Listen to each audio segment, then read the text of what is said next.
Hey everybody, welcome to episode 85 of Power Bombshells. I am Sam, that is Mel, and it is Wrestle Dream Day. And happy Wrestle Dream Day to everybody who is watching, if you celebrate. Happy Wrestle Dream Day. It's a dream. And yes, and Halloween month. We're excited about that too, because we haven't talked about it a lot, but I believe we're bringing back the Halloween episode like we did last year. I definitely think we should. And I don't know how I'm gonna top Liger, but I'm working on I'm brainstorming in my brain already. So. Yeah, I think I know what I'm dressing up as. I just have to start looking for stuff, but I think I know what I'm gonna do. So yeah.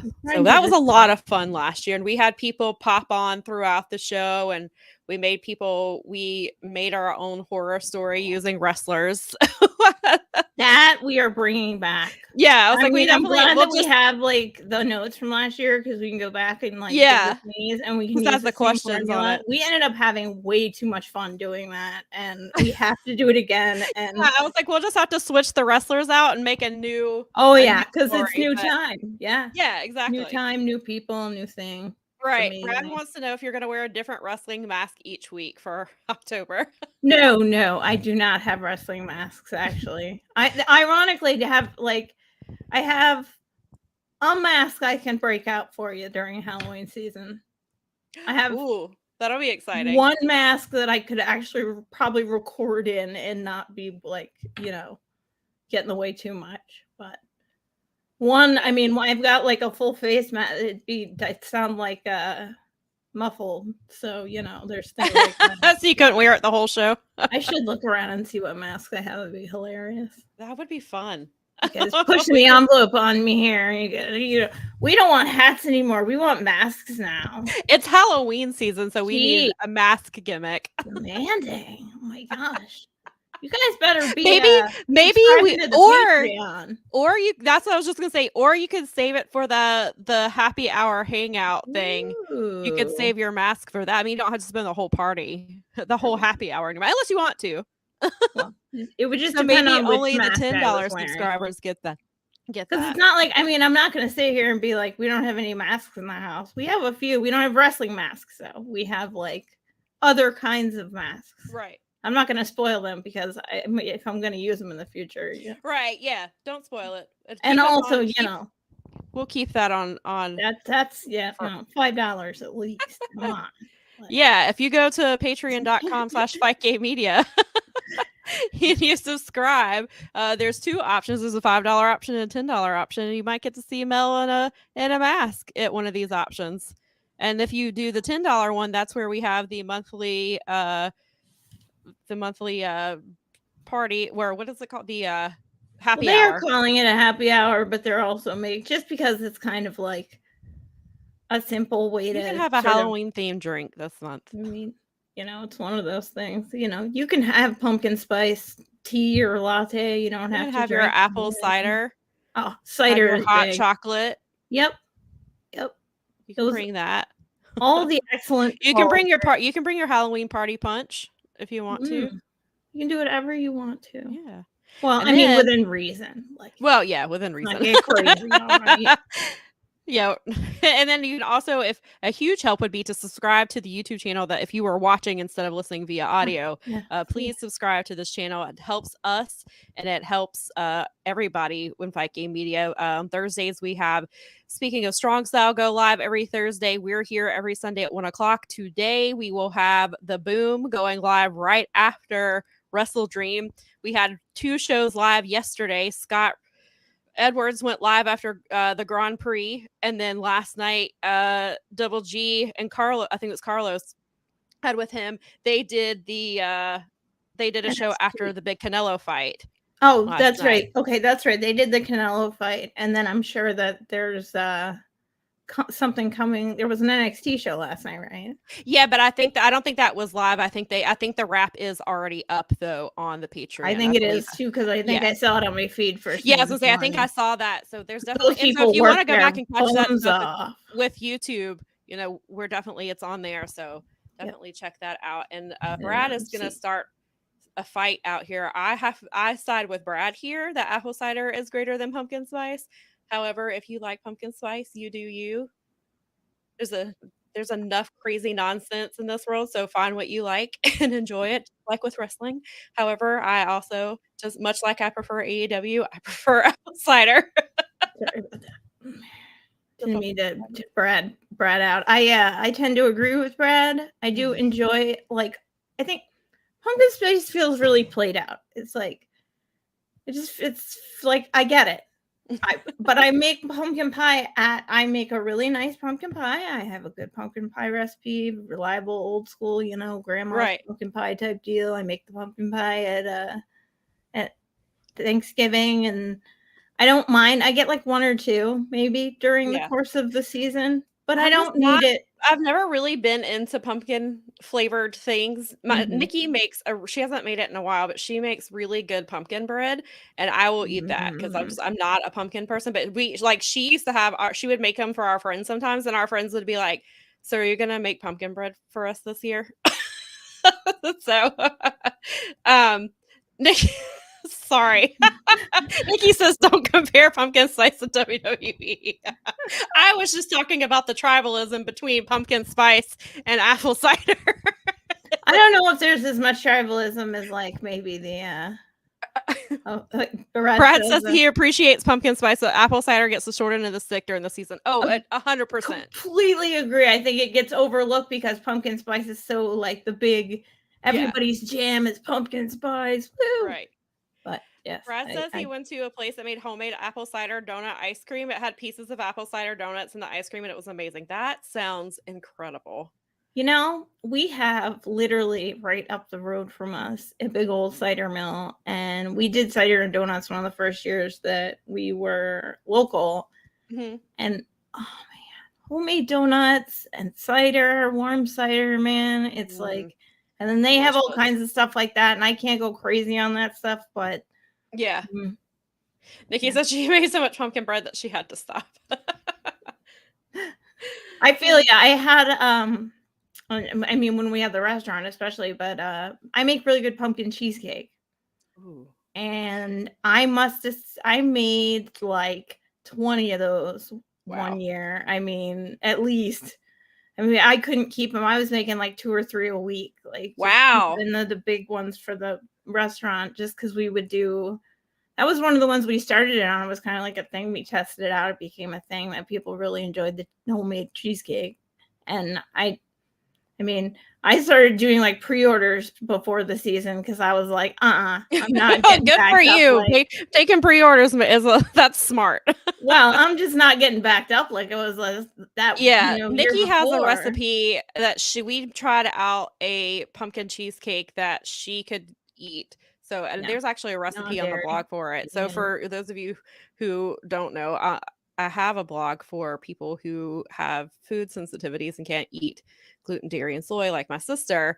And so I don't update it as much as I used to, but it's still there and I still post stuff. But we have a recipe on there for pumpkin cheesecake that's gluten, dairy, and soy free. Yeah, nice. Yeah. So there are ways to still enjoy that stuff if you can't eat it. Of course, sometimes I was thinking on making it for others as much cheesecake as it was really weird because I made a lot of cheesecake over the years, but I probably ate barely any of it. I was and it's not like sick of it thing. I obviously tasted the batter. It was just I really enjoyed making them for people, and that was sort of my thing. So it's just like whatever. Yeah, not the eater. I enjoyed watching other people eat them. I don't know. Yeah, there's someone I was follow, and she was like, she has like some really big dietary like issues, and she was like, I can't eat this stuff, but I enjoy making it for others and being able to smell it and stuff. And she's like, sometimes I miss not being able to eat it, but she was like, I get joy out of making it for other people and then having them tell me what they like about it. I had good friends that actually my good friends because they would when my disasters they would get the leftovers, and they used to call me the dessert fairy because they were my neighbors in my neighborhood, and we would show up randomly late at night with like desserts that I failed at, and I was like, you want the leftover? One night I specifically remember I had failed at chocolate raspberry frosted brownies. They just didn't look right. They didn't come out good. Oh, we've definitely made stuff that tasted better than it looked, for sure. Oh, yeah. Well, I mean, that's fine though. I think to me that's homemade. I feel like homemade stuff looks homemade. It's not, you're not doing executive dining or presenting it at a restaurant. So like this was just one of those things. This was literally, I wanted to try out if I could pull it off. And I wasn't sure. And I kind of pulled it off. And so we dropped off to leftovers because it was like, we can't keep eating this stuff. Like, and it's used. So it's like donating things. It's donating it to a good cause. Like it makes someone else's stomach. Take it to let somebody who's going to enjoy it can have it now. Exactly. So, and that concludes dessert corner with Powerbombshells. Every week we have some corner that we have some corner we have to talk about. So yeah, exactly. If you're still here, we do talk about wrestling, and we will get to it, which we will do right now. Because actually, before we get into the Wrestle Dream stuff, there was obviously a very big story this week, and it was Jade has officially joined WWE. They made a huge deal about it. They were just hyping everything. Like, I think it was official. It was first reported on ESPN, I think, instead of Sports Illustrated. I think it was ESPN, and then WWE was posting. McAfee had it on his show, like on the weekend during. And then they did.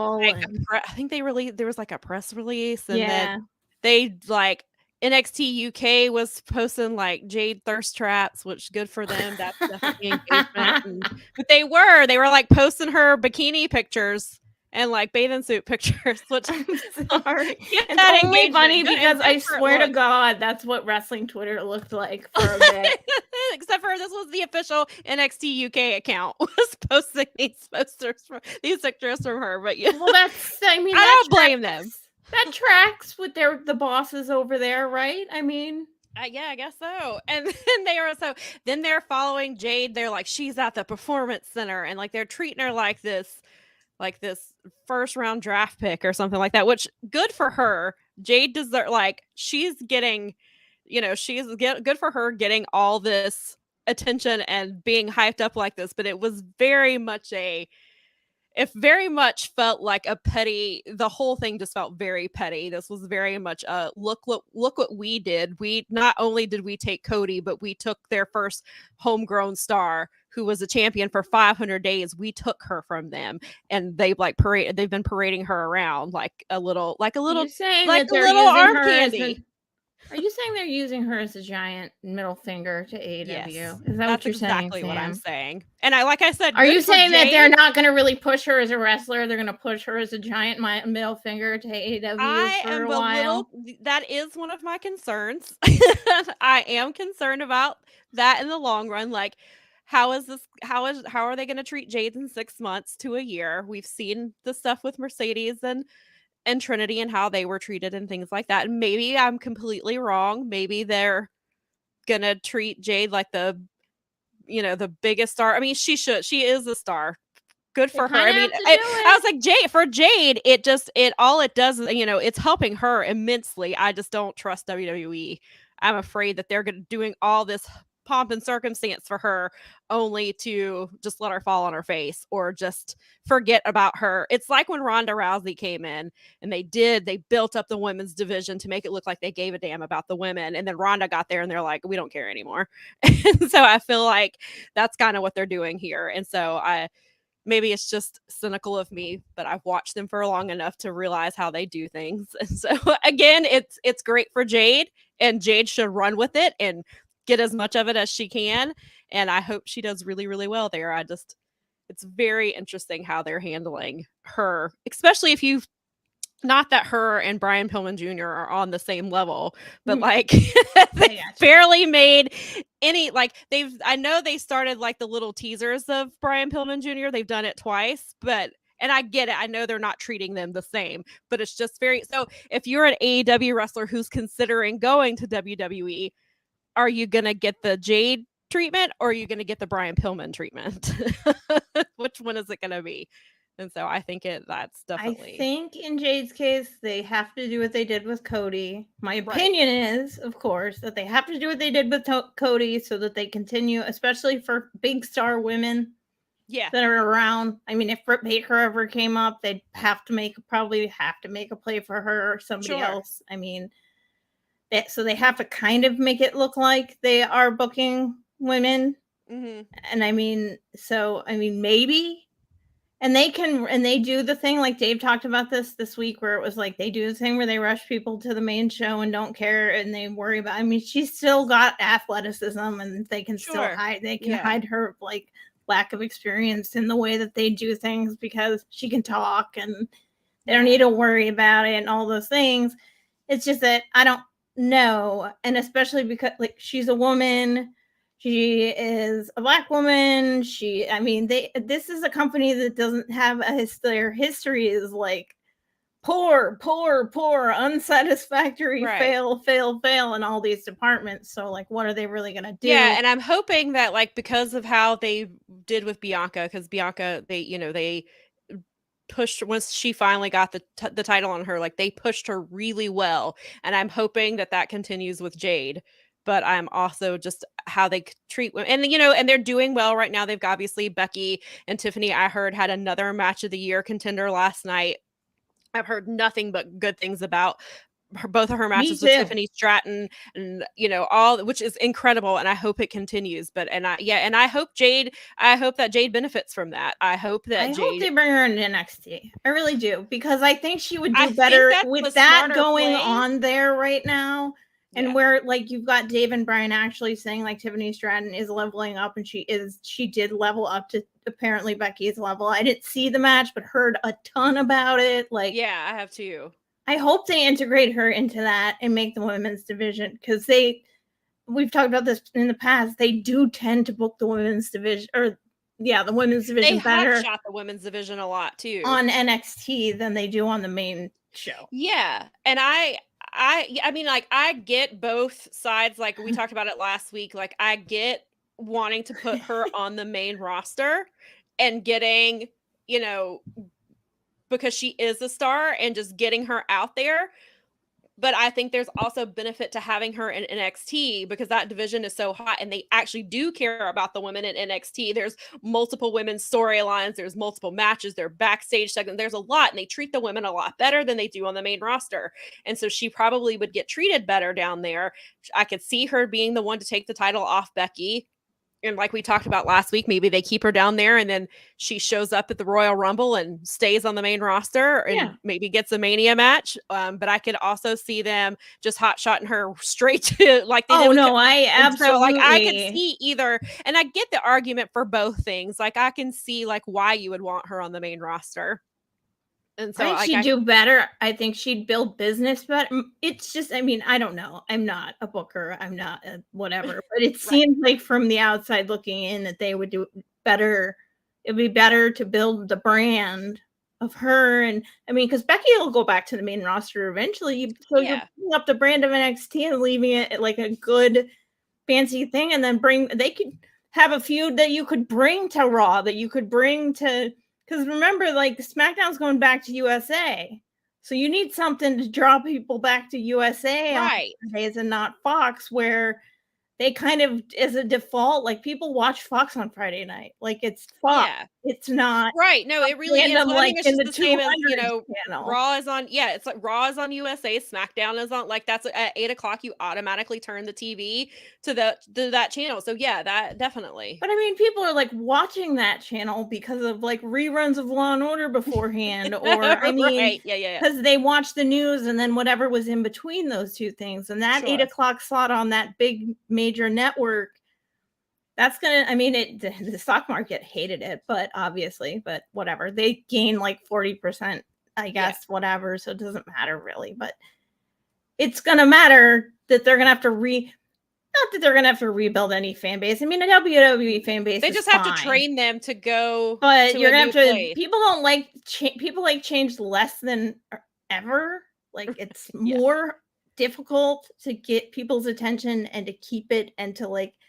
And they're like, I don't want to change it to 200. I want to change it to 2. And it's like, it's Right. only a couple of zeros. She'll be all right. But people are creatures of habit, and so they're automatically gonna tune into. And at this point, if they're tuning in regularly, it's muscle memory. Oh, it's 8:00. Turn it to that. Yeah. Or like you said, they're already watching the news, or they're already watching whatever TV show or whatever movie is on, and then it goes right into their wrestling, and so that's their routine, and so you have to retrain them. But it'll be interesting to see what they do with her. She wasn't at No Mercy last night. I did hear that they showed a vignette and said something like a storm is coming, and like hyped her up last night on No Mercy. So that was, so they definitely, but it was shown during an NXT pay-per-view. I mean, not that they won't show it during Raw and things like that. So I was like, well, did they show it during the NXT PLE because that's where she's going, or are they just going to start ramping it up and they're playing on every single show, which they could be doing as well? It's just like a storm is coming on Raw, NXT, SmackDown until she appears, which, or maybe I don't know, maybe she comes as soon as this Monday. Maybe they will also, well, I was going to say maybe they will also have a new era, but I mean, on Monday, I would not be like, if she showed up on Raw on Monday, I would not be shocked at all. No, like, I wouldn't just either. Where I am with it. No, I wouldn't either. And they're using, it's kind of like last year with the Bray Wyatt Rabbit stuff. Like every week people were tuning in to see, is Bray coming? Is this when Bray shows up? Is this where the White Rabbit is revealed? And so they were kind of tuning in or have it on in the background so that they could be watching when it happened, because they knew, because that's kind of one of those things, in wrestling where we're all watching the same thing and we're all watching to see it together. Like Cody's debut. At the time, CM Punk's original return, the first time, like we all collectively watched that. And so I think for some people, especially people who are Jade fans, like they're all collectively like, even when Trinity came to Impact, like a lot of Trinity's fans were like watching Impact together so that they could watch, everybody was watching Trinity in a as a community. And I think that, that's kind of what's going to happen with Jade. But what I was going to say is about that being the new era last night, because Carmelo Hayes lost the North American title to Trick Williams, and not Trick Williams, to Ilya Dragunov. Oh, okay. Yeah, it said WWE or NXT tweeted and it said a new era begins, or something about a new era. And I was like, oh, so are we all going to do that now? Because NWA did the same thing, which NWA tweeted new era right after Tony said that. And so people, before the rumors started that AEW bought New Japan, which somebody started how we made that giant leap. Where that came some people thought that they bought NWA because NWA tweeted new era. And I'm like, so this is that little wrestling thing where everybody is they're all gonna tweet it. Like, does anybody have their new era kicks from 1997 or? I'm sure New Era is still a thing, right? Yeah, it is. I think so. But yeah, I was like, now MLW, branding, they're probably going to. They're happy right now. They're like, they should tweet about it. I hope they have wrestling fans in their media department because they should totally capitalize on that. Brad said the difference is that Bray is known by the fan base. How much of the WWE fans outside of Twitter even know who Jade is? But that's who I'm talking about. The people who do know who she is because of Twitter, because they saw the big pomp and circumstance that was made on Twitter and social media. That's who I'm referring to. I have to go back in the comments here because I was reading them on the side, and they were being pretty funny about Brad saying that she was going to be in a program. Yes. To put Nia over your sister was like, Brad, no. I saw. I did see. You guys are cracking me. I just want to acknowledge the hilarity. Yes, we will acknowledge y'all. It was hilarious. And Nikki said to stop copying Jay White because it is still his era, even though he got beat up. But he at least doesn't say new era. He says it's. I mean, he says it's totally still his era, and he says it's the Switchblade era. It is there. It's slightly different. It's the Switchblade era. It's been the Switchblade. So maybe era. Not gimmick infringement. I did enjoy that he brought up that he sold out both. I was Chicago. Waiting on it because I was like, they're giving MJF so much. I was like, I need New Japan Jay to come out. I know it's lurking, and these fans who didn't watch New Japan don't know what he can do on the microphone, and I need it. I was like, Jay, If I was like, because right now MJF is verbally kicking your ass. I need you to come back. And then he brought it. He brought it back. He did great. That's his first time out there. Jay's really confident, so he takes heat really well. He doesn't. Yeah. It doesn't bother him at all. No, it doesn't at all. He just tells people to shut up. I mean, I thought there were a couple times where he owned MJF. There were a couple. I thought so too. I thought that segment was really long. It was. Could have fit 2 3.5 minute women's matches in that time frame, but Bob and I are literally like, we sit there and grumble about it. This week was one of those weeks where it was like, how many women's matches could we? Yeah, I was like, that one night the women's match hadn't happened, and I was like, how much is getting cut from the women's match because of this promo? Like, I enjoyed like the meat of it, but they tend to do that with MJF every feud. Like when he enters a new feud, he gets that really long promo, but when he does that, he tends to get repetitive. So I'm like, y'all gotta reel him back in a little bit. But I mean, overall, I thought it was a really good segment, and I'm very interested to see where it's going, especially now because of the way that Dynamite ended with Jay getting attacked and somebody wearing a devil mask who was clearly not MJF. Definitely not. Because I know that they're trying to last night in Collision was like, oh, it's definitely MJF. I'm like, it's definitely not MJF. It's definitely not. And I was joking on Twitter. I know that's your job, but yeah, I was joking on Twitter that they only showed from like the chest up because when MJF originally appeared as the devil on the pay-per-view, a lot of Twitter figured it out because of his ass. They were like, that's MJF's ass. Then he comes out and reveals himself, and everybody's like, I told you that was MJF. So we were joking. So you guys were ass checking. But that's why the camera wouldn't drop. They don't need facial recognition. They need ass recognition software. This is actually kind of been funny.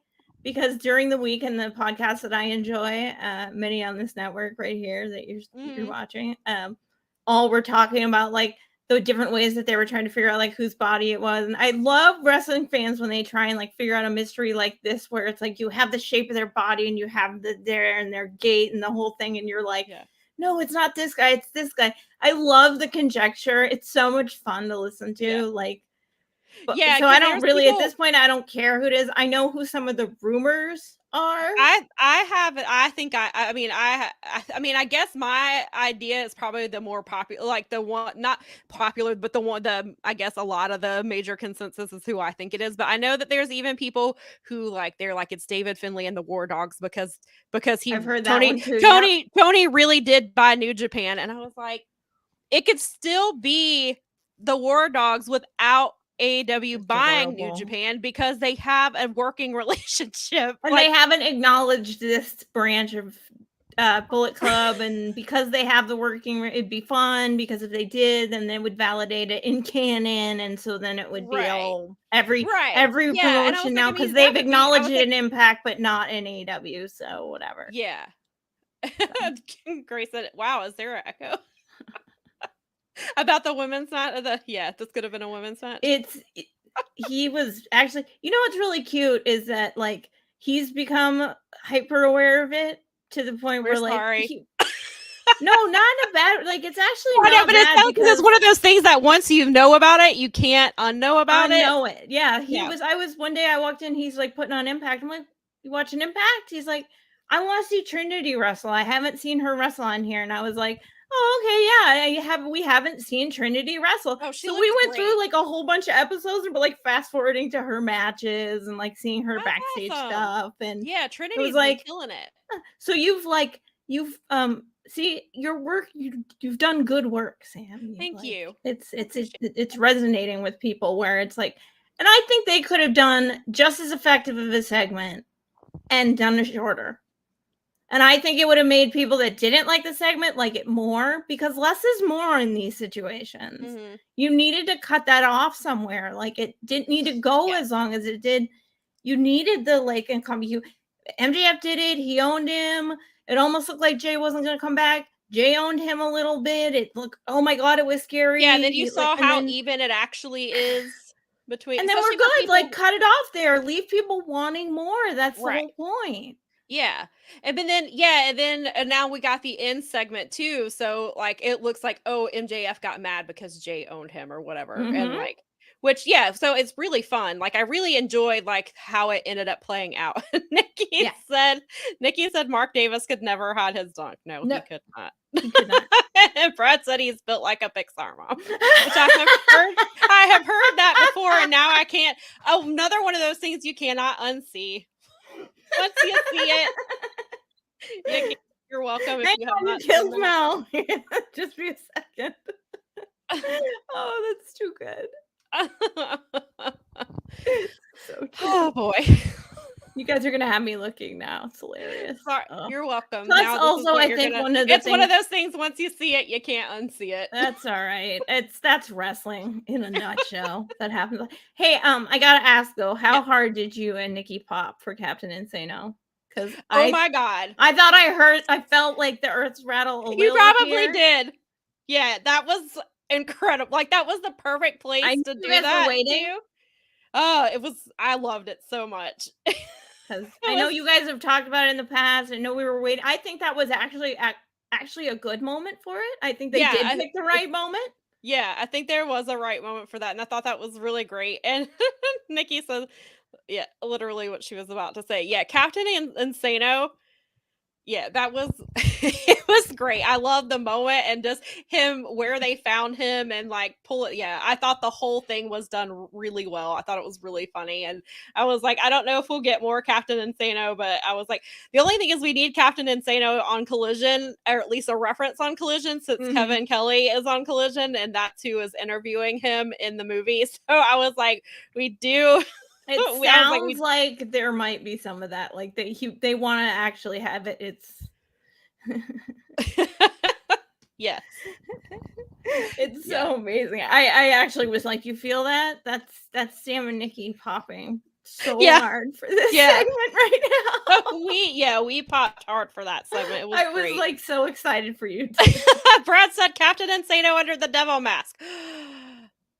Oh, maybe. I mean, that'd be a weird program, though.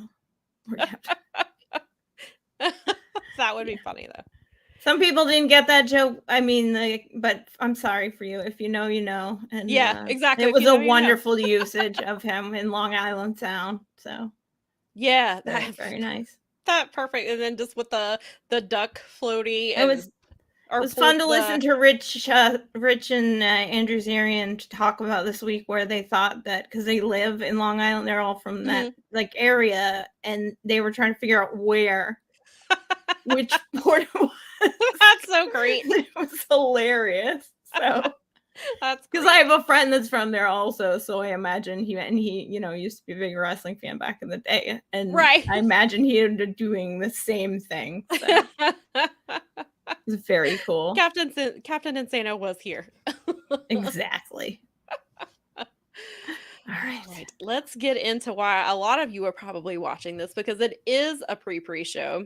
It's a pre-show. So there's a little bit of confusion about 0 Hour, because RJ City said that 0 Hour is 90 minutes. I've seen somebody else say it's 90 minutes. However, if you go to the AEW YouTube, it has its start time at 6:55 instead of 7 p.m., which is only obviously a 5 minute difference. Last time too, because remember we overlapped because they started like 5 minutes earlier or something. Yeah. So I don't know if this show is actually going to end up starting at 6:30 instead of 7. They have added an additional match to the show, to the pre-show, which we'll get into.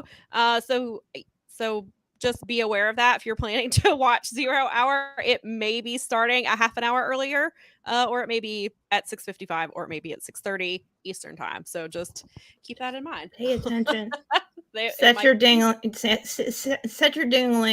button for that channel, their channel, and for our channel, because after the show, the Boom and Friends, I think they're gonna have some friends on tonight, so they might be having some peeps come on, and you never know. You never know, might show up on a post game Fight Game Media show. So definitely right here on our YouTube. See there, that was my like weak sauce attempt at a Hey, plug. it worked. Don't worry. I'm about not that. James McDaniel, okay? No, We all know though? that he's the best promo on the network. James is the best at this stuff, and he always fits it in so seamlessly, and he's so good at it. And It's true. We I should even just mark get out him when I'm to. on We the should show. just get him to record it for us, and then we'll just play it every week. Oh, that'd be hilarious, like on like sports talk radio. Yeah, exactly. I'm James McDaniel, and I'm here to tell you about Patreon and to subscribe to our YouTube channel.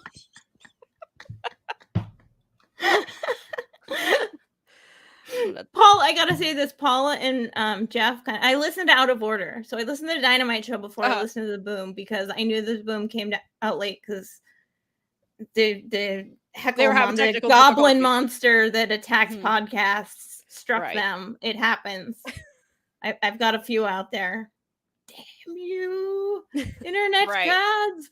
But so like, I listened out of order, and they kind of like a little bit oversold like how mad James was, but didn't also at the same time. But it was funny to me in a different way, so it was funny to listen to them out of order. But if you missed this week's The Boom, James McDaniel went Raging Cajun on this, is what I'm going to call him. I'm going to call him the Raging Cajun when he does it like that. Fantastic. And I think that next time the monster strikes you guys, what you need to do is just say that you had to edit it for content because he raged out and that you're just done. You're totally done. Go. But he was hilarious. He broke this show down hilariously. So I hope he watches it because he sounds like he is going to watch it after he threw the big tantrum he threw about not wanting to watch it and about how it had a stupid name. And I want to see him. He always plays himself, though. He's always like, I'm not going to buy it. And then he's like, I bought it. I just want to watch the post show just because of that. Because he was so adorably like angry. We're going to sell you on the post show. Please come watch the Boom just, right after he was Wrestle so Dream. Adorably angry. It was so like, and I understand. I get it. I totally do. But it's going to be a great show. I'm actually really excited. I thought they had a good go home week. Yeah, I thought the go home stuff was really good. So this one actually got announced on. Did you have? Wait, do you before we go further? I'm pretty sure I have the picture. 0 Hour Graphics. This one. Okay. Yeah, I'm going in the order of the thing that I have in the thing there. So okay. If that's the order you're get the one that was added. That is the one that was added. Like no, there was another one added after the show. I added the match to the thing. There are 4 Wrestle 0 Hour shows. So you may not have that one because it was added after Collision went off the air. All right, we'll see if Tony I likes did or to not. do that. So.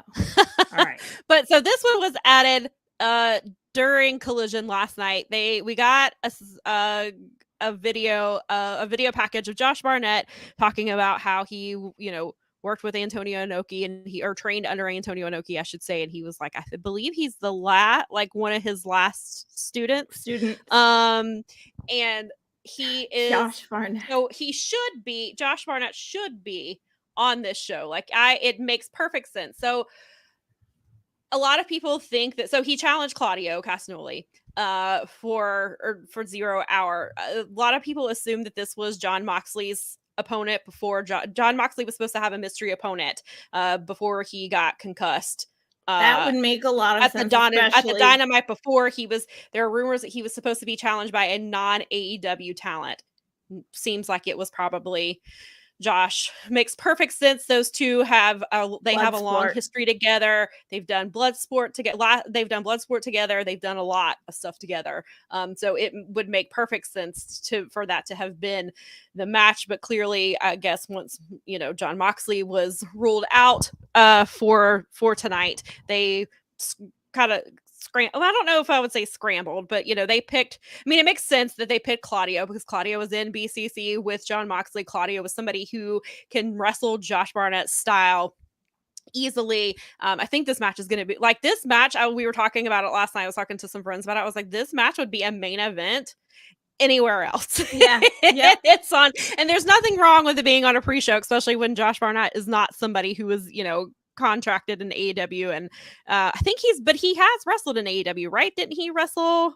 I feel like he did a spot at some point along the way. I mean, he must have done something with them, or at least I don't know. I can't remember. I But feel if like anyone Josh was remembers, on let us know. AEW like 2 years. I feel like it was like a year or two ago. I feel like he promoted something along the line because Didn't he? Why? I just don't know why I'm blanking on it. So Brad says that Sean Ross Sapp said this morning that Josh and Tom weren't the person. I knew it wasn't Tom Lawler because Tom Lawler was like, no, it was not me. Like he straight up said it wasn't him. And he said someone completely different, but no names were given. Clearly it was Toriano.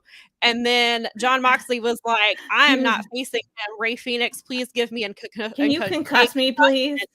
Do this for me. If you concuss me, Can so you I don't have TBI to me face so that I will give you my international championship. And Ray Phoenix said, okay. So that's my theory on what happened. That's exactly how it played out. Sean Moxley fears Toriano, asked to be concussed by Ray Phoenix, and in exchange gave him his international championship. So lay off Phoenix, guys, okay? And then Phoenix doesn't have to wrestle Yano either. There you go. I think this makes it. See, there's the backstory you all needed. You're welcome. If anyone had any questions at all, there you go. But yeah, that should be a really good match. I'm looking forward to it. And I still hope that Tom Lawler gets his match that he was supposed to have at Forbidden Door. That Adam Cole was sick, and that match didn't happen, and he had to wrestle a dark match against Serpentico, I think is what it was. So hopefully Tom Lawler and hopefully Tom Lawler gets his match back. Barely missed it because it was like so early. Yeah, I remember. Anyway, tell me which one was added that. Okay, so the match that was added after the show is a random 4-on-4 mixed match, mixed person match, because this is a very ROH heavy match except for one of the opponents, or actually two of the people. So it's Shane Taylor and Lee Moriarty and Mercedes Martinez and Diamante are taking on Keith Lee, Satoshi Kojima, Athena, and Billy Starks. Yeah. So for those of you who do not watch ROH, Shane Taylor added Lee Moriarty to Shane Taylor Promotions like 2 episodes ago. And then last night, Mercedes Martinez tweeted something along the lines of, this is not random. Everything happens for a reason.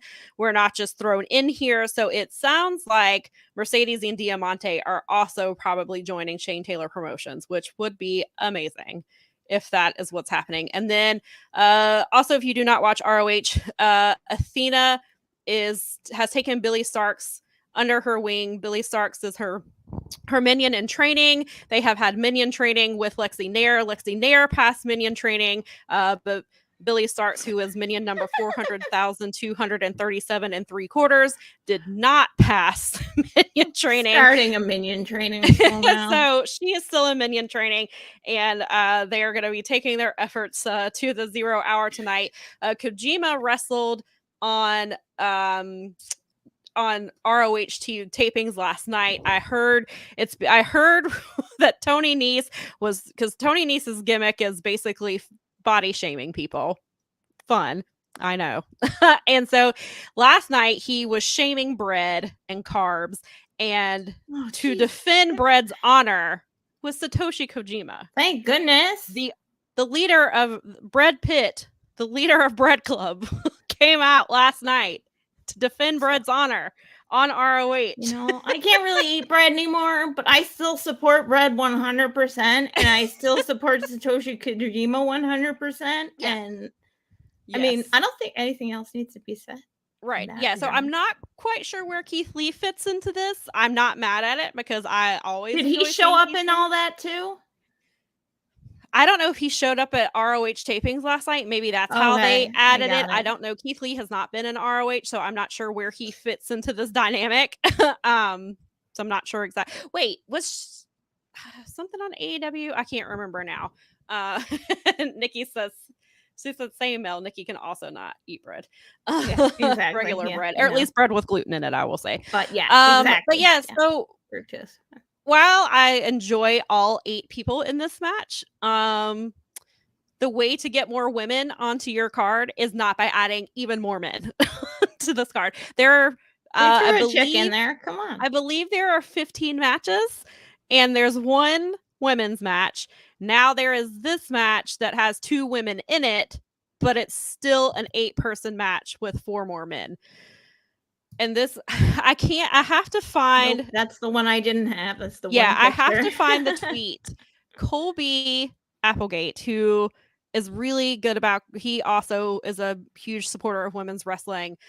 He had a stat before, I think it was before All In, or maybe it was All Out. I can't remember which pay-per-view it was, about how AEW has had 1 women's match on the main card like all year long, and that has not been the case. Typically, in most cases, there are at least 2 women's matches on the main card, sometimes 3, but this year that has not been the case. Or as we've seen, they will throw 4 women into a match to make up for 2 women's matches. So whatever this, well, we'll get into, I was about to say something, but we were going to talk about it at the end of the show. So I'll circle back around to that. But yeah, right, I don't, this match will be interesting. It'll be good. I don't really understand why they added it, and I don't understand why Willow Nightingale is not on this card when she is familiar to the. We talked about this last week, but this is somebody who is familiar to the New Japan fans. For fans who are tuning in, who are New Japan fans, do not regularly watch AEW, they know who Willow is because they saw her wrestle on the Independence Day shows. She was the strong champion. And she wrestled Wednesday night, so she's clearly not injured. I don't understand why she's not. If you're going to add a random match like this, and again, the 4 women who are involved, I love them, and I have no problem with them. I just don't understand why Willow Nightingale is not on this card. Yeah. Unless there's something bigger at work. Brad brings up a fair point, which I guess goes along with what you were just saying. He said he's wondering if Willow has something to do with Julia since she was misted. That's certainly possible, and I hope that's where I kind of hope so. I mean, there's like what? Maybe Mercedes shows up and she challenges her for her belt back. Right there, yeah. I mean, there's still Mercedes could be there. I don't know that she. I know, but there's a buzz. Yeah, there is buzz. There's always going to be buzz. Always I think there's going to be buzz until Mercedes shows up. That's the buzzness. And a little bit of a side note, we know at some point we're going to get Mercedes versus Julia because that match is going to happen. Mm-hmm. But Hyann has challenged Julia for the Strong Championship at the show at the end of the month in Vegas. I think it's October the 28th, I want to say. So that should be a really solid. Hyann, if you are not familiar with Hyann, I would recommend checking her out. She's really good. I really enjoy her. And so perhaps Mercedes, if she doesn't show up tonight, maybe she shows up. I mean, there. I'm just who knows? I'm wildly speculating as I think at this point, everybody's going to speculate about Mercedes every month until Mercedes shows up. Yeah.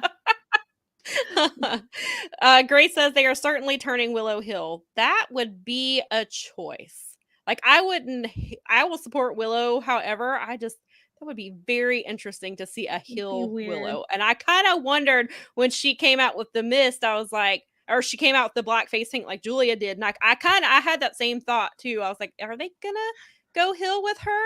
Because that's kind of because the Julia thing where she had the mist and then it crept into her and but evil Julia. Not saying that it wouldn't for Willow, but it's what they've done with Julia has been incredible. Like, who thought that Julia would be the star of House of Black? When you look at those 3, they're all incredible. Like, they're all 3 fantastic. And then I love having Brody with her. And I know she talks about how he's her wrestle dad. And like when she turned into the Julia character, Brody and his wife took her shopping and helped her find gear to be Julia, to be this version of Julia, and they've kind of led her, helped her with this new character. And so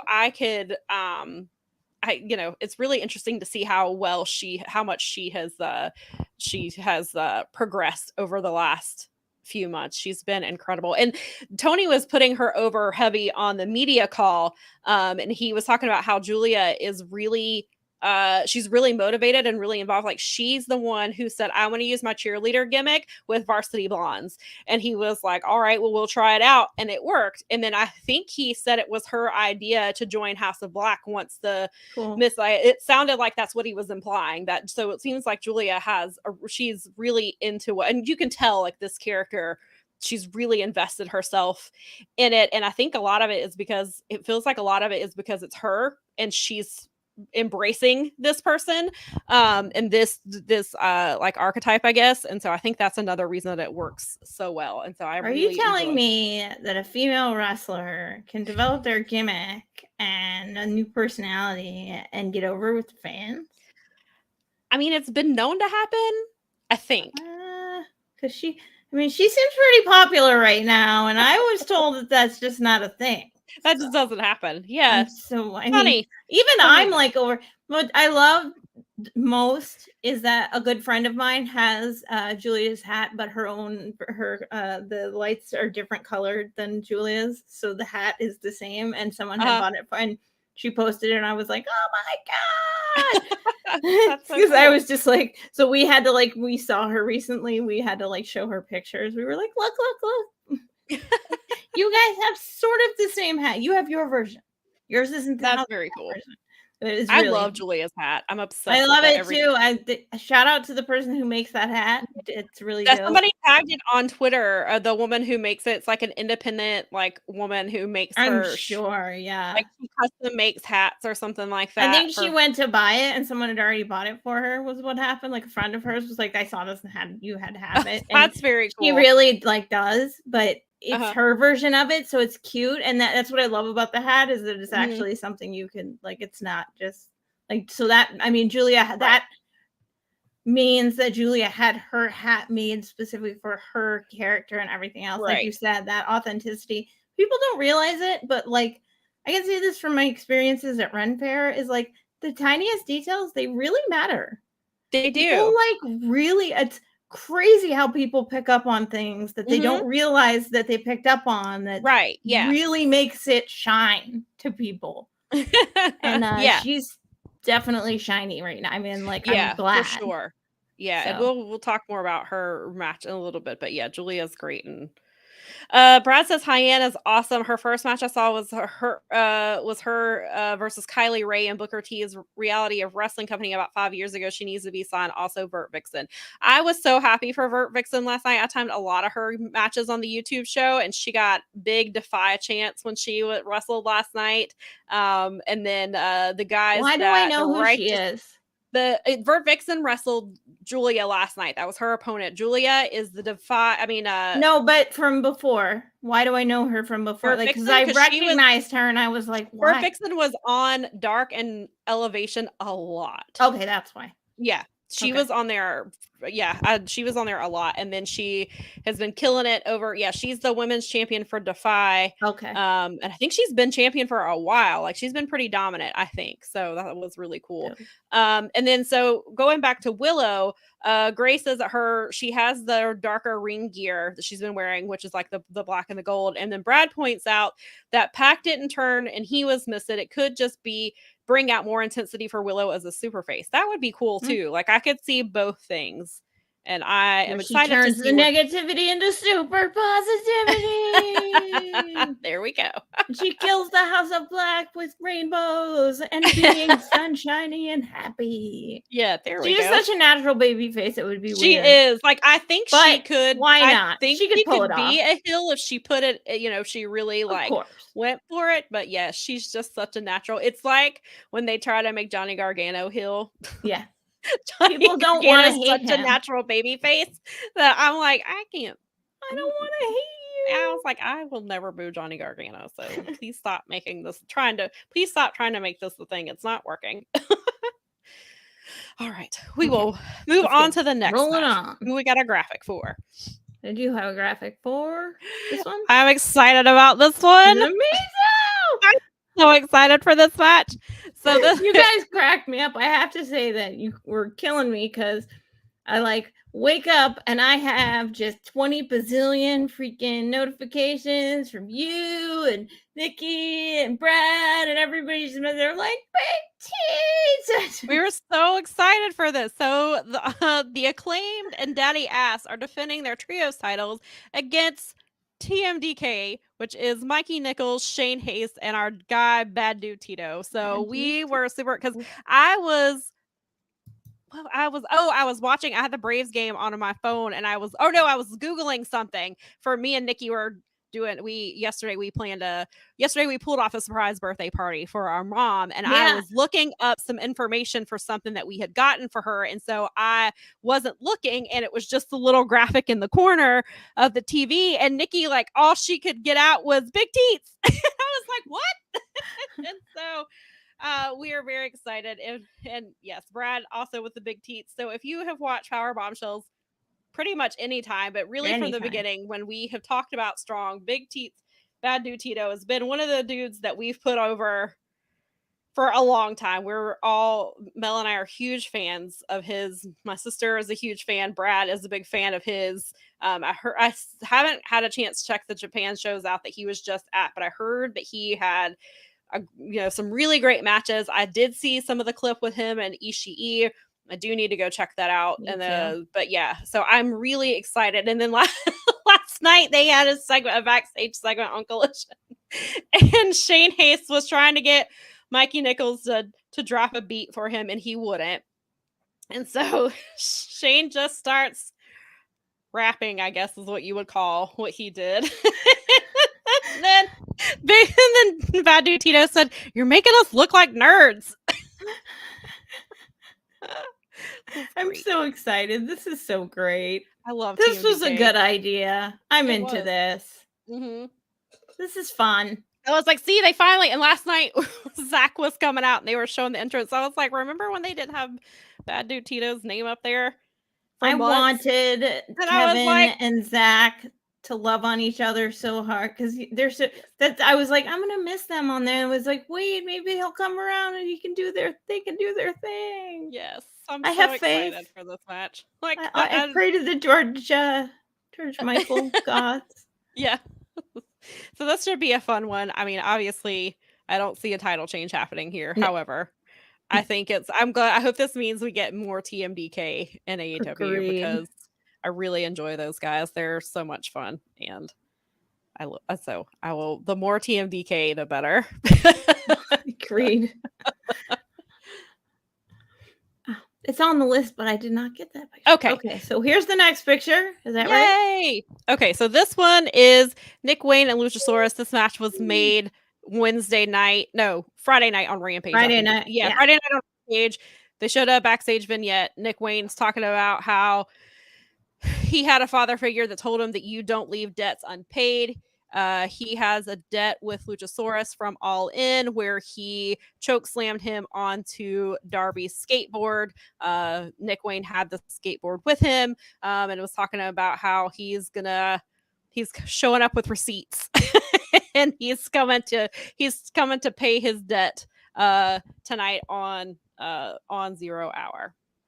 I don't know how he is going to climb Luchasaurus, but I guess we'll have to figure this one out. I don't know. Maybe this is how Christian comes. Not Christian, Edge. We'll put Adam Copeland in 0 Hour. There you go. Can you imagine how mad people would be not watching 0 Hour and Adam Copeland shows up? That's when he shows up. Yeah. Like, that's what you get. You should watch 0 Hour. And then that's how Tony's going to sell 0 Tony's just going to be like, well, that'll teach you. Yeah, exactly. Brad said if Tony buys in JPW, we can get all the TMDK. This is true. That's the new era, is more TMDK. It's fine. If people want to believe that it's that easy for an outside foreign company to just buy a Japanese company, they can Tony with that delusion. On the media call because Sean Ross Sapp did ask about it because he's like, of course, because you have to. He said, Tony's reaction, he said, who started that rumor? Then they were like, I think it started on Reddit or something. He was like, we need to find the source of this and he's like, but he didn't say, he said, he was like, no, I didn't. But he was like, no, he was basically like, this is laughable and we have a great relationship with New Japan. And then somebody else asked later, we have to clarify, like, did you buy that? And he's like, I'm not going to say because I want people to buy the pay-per-view. Yep. But I was like, you guys, it would I don't blame way him. more likely for him to buy. I don't think he bought NWA, but it would be way more likely for him to buy NWA than New Japan. Way more likely. And probably much easier. You couldn't hide that from the market. Like, that's just the way the Japanese scrutinize. WWE is trying to get in there. It just, it's not how it works, guys. They don't just let people from outside the country just buy companies or open companies. Or no, if that were the case, WWE would have bought New Japan a long time ago. They would have bought Stardom when it came up for sale. Right. Yeah. They told them to pound sand. They're like, what do you want to do here? I mean, they it's rigorous. Like, they don't. Yeah. Okay. Listen, they can't even get NXT Japan off the ground. You think they're going to buy? Right. Right. Tony has enough to worry about, okay? Listen, please don't let him buy any other wrestling companies. He's got to figure out what the hell he's doing with ROH, okay? He's like basically turning AEW, like, he's disincentivizing. I think it disincentivizes people to get Honor Club if he's going to put the titles and stuff on. I did ask him about that, and we can talk about it a little bit here, and then we're also sorry about that. I was also going to save it for next week when we can delve into it a little more. But that is one of the questions I asked. I got to ask a question, and that's what I asked him. I was like, we'll talk about that next week. So I asked, so just know that question was asked, and we will save it for next week's show. Yeah, because we can get into that more. Get into that. So I guess we are on to the main card now. I think so. Let's go. Boom. Yeah. Okay. So this is that I picked a card at random. No, that's fine. This match. All right. Okay. So it is the Young Bucks versus the Guns versus Orange Cassidy and Hook, who apparently I was calling Hook Cassidy, but apparently they're calling it Orange Hook. Because I guess they got to get the Taz and make the connection between the orange and the hook, and so apparently that's what they're being called, and the Lucha Bros. And the winner of this match gets an AEW tag title shot at any time. Kind of like, I guess it's kind of like a Money in the Bank without a briefcase. Exactly what I said. That's so funny that you said that. I said, so what? It's like Money in the Bank? Yeah. Bob was like, eh. Yeah. Well, Chris Jericho did create the Money in the Bank concept, so it's still I don't. Yeah. Okay. Yeah. Why not? What? Yeah. This is an interesting match. This could be a Dynamite match, or you could have saved it for Full Gear. One of those could have been on Dynamite's type. Yeah, definitely. I mean, I think the match will be good. I like the people involved. It'll be a solid match. It'll be fine. But it's a match that could have been on Dynamite, and if they really wanted it to be on a pay-per-view, they could have saved it for Full Gear.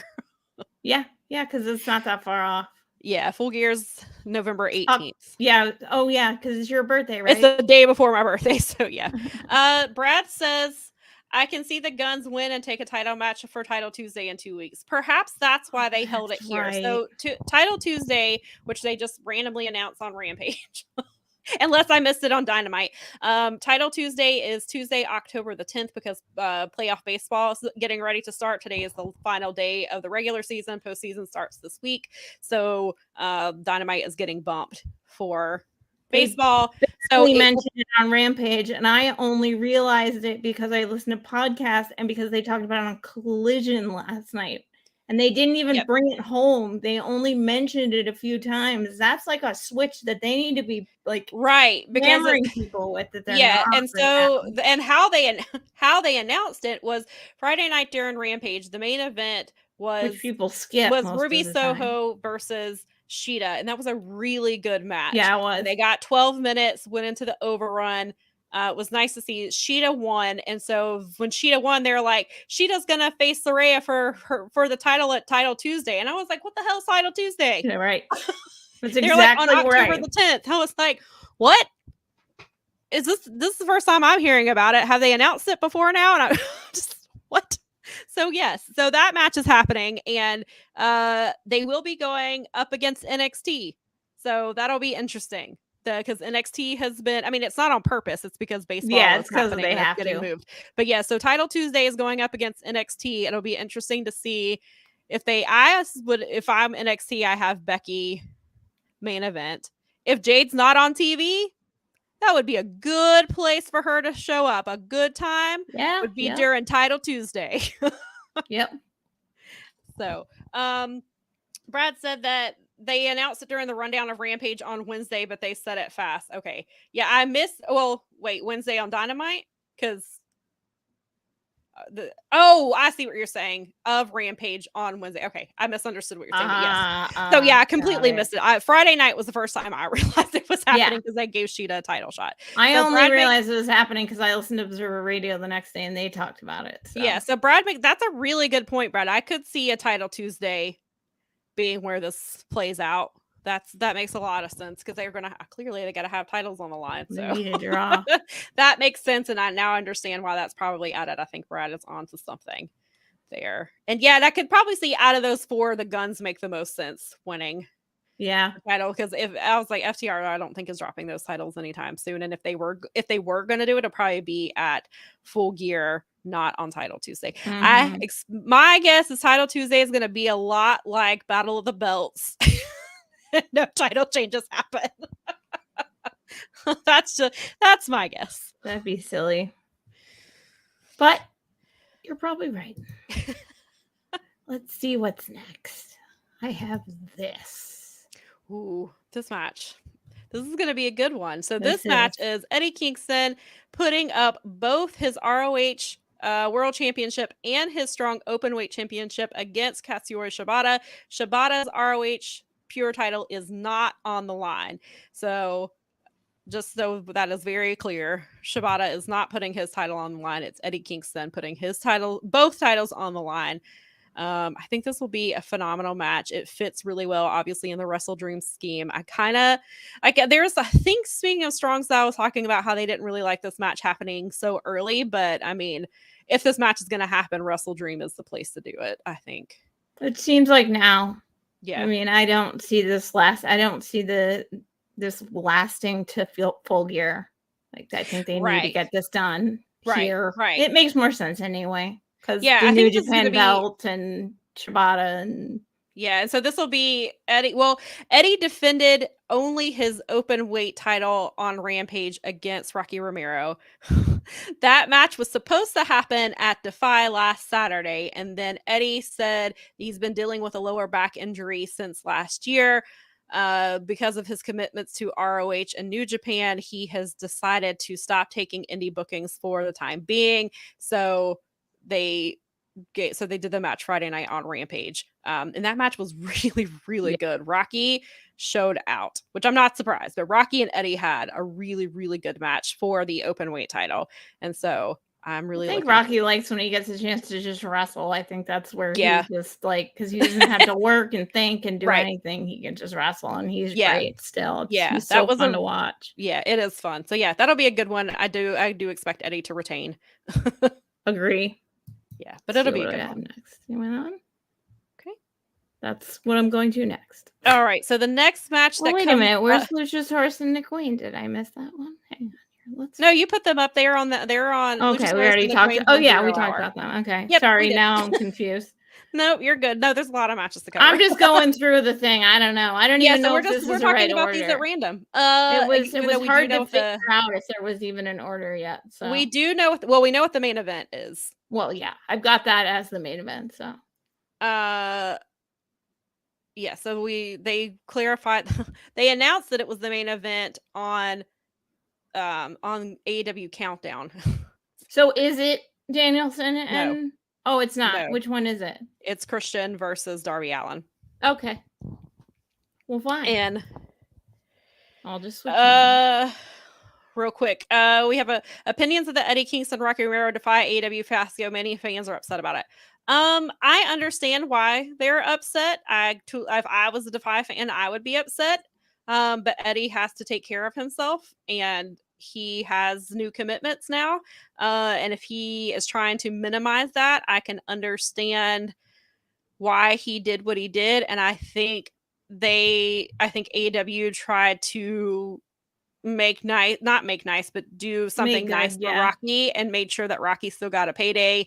And I think Rocky still wrestled on the Defy show, but I guess to kind of make it up to Rocky too, they put it on TV. But I can understand, as a Defy fan, I'd probably be pretty pissed off about it. Well, this is a pattern with them when it comes to some of their indie bookings where they like pull their guys. However, and so I think, but this was Eddie's decision, so it's kind of different, right? That's what I was just about to say. Some of the other ones. This isn't AEW. AEW didn't tell Eddie not to take bookings. Right. Eddie did it.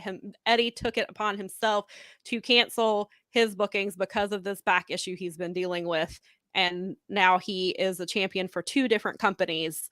And so I think Eddie took it. And Rocky even said, he was like, knowing Eddie, I know this decision killed him. Yeah. Because Eddie wants to honor his commitments, and Eddie wants to wrestle for the fans. And so he was like, if Eddie's making this decision, then it's because he has to, not because he's doing it to protect himself. And so, but I do understand. But yes, it goes with the they have had this issue where they're pulling wrestlers, like they pulled Jon Moxley from Revolver, or like we talked about, to do from Scrapper Mania. They pulled Moxley off of Wrestle Revolver to do the parking lot brawl. Then obviously, definitely the Scrapper Mania, that was a big, huge mess. And then Eddie's had to cancel. He had to cancel an appearance for OTT because he had COVID, and then this was supposed to be his makeup show, and then that didn't happen so it is.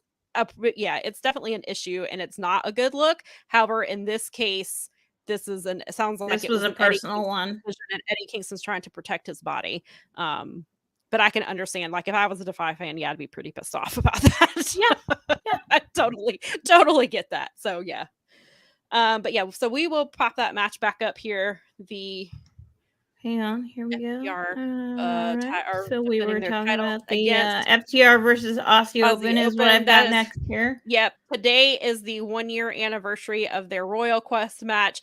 It's interesting. Yeah, I think speaking of Strong Style made a really good point of how neither of these teams are as hot as they were a year ago when this match originally happened. And so FTR has cooled off a lot. They've obviously had some outside issues, and then Aussie Open, they dealt with Mark Davis was injured for a while, and so they had to drop they had both New Japan titles and had to drop that, and then have kind of been they did have the ROH tag team titles until they dropped it at Wembley to MJF, and they had them for like a week.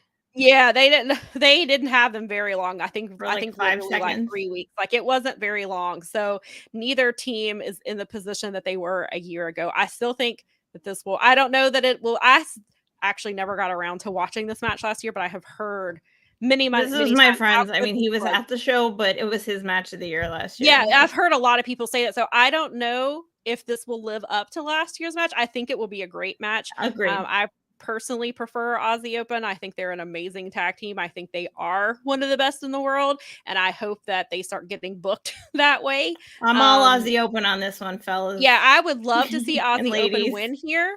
Everyone in between. Yeah, I would love to see Aussie Open win here. I don't know what the plan is for FTR. I don't know that I necessarily see that. Like, I guess it would make sense to drop it here if they were going to drop it to Aussie Open, but I don't think that's the direction they're going. I feel like so FTR either. is going to hold this for a little while longer and do whatever. So yeah, but especially with that wild card thing going on, I don't think that they're going to have Mark Davis and Kyle Fletcher carried around so much as they're going to have the top guys carrying it around with somebody with the money in the bank with the cash in out there. It just, that seems more likely. Yeah. And so that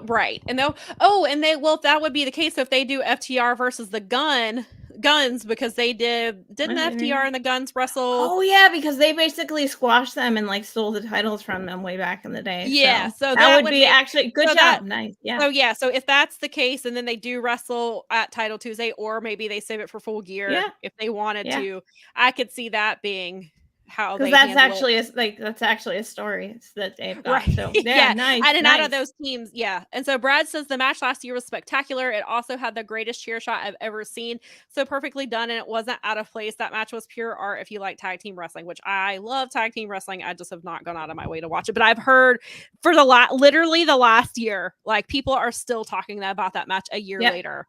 So it definitely, so it'll be, I think this, well, I mean, let's be real. Like if Mark Davis hadn't gotten hurt, this would have been at Forbidden Door, not here. So right.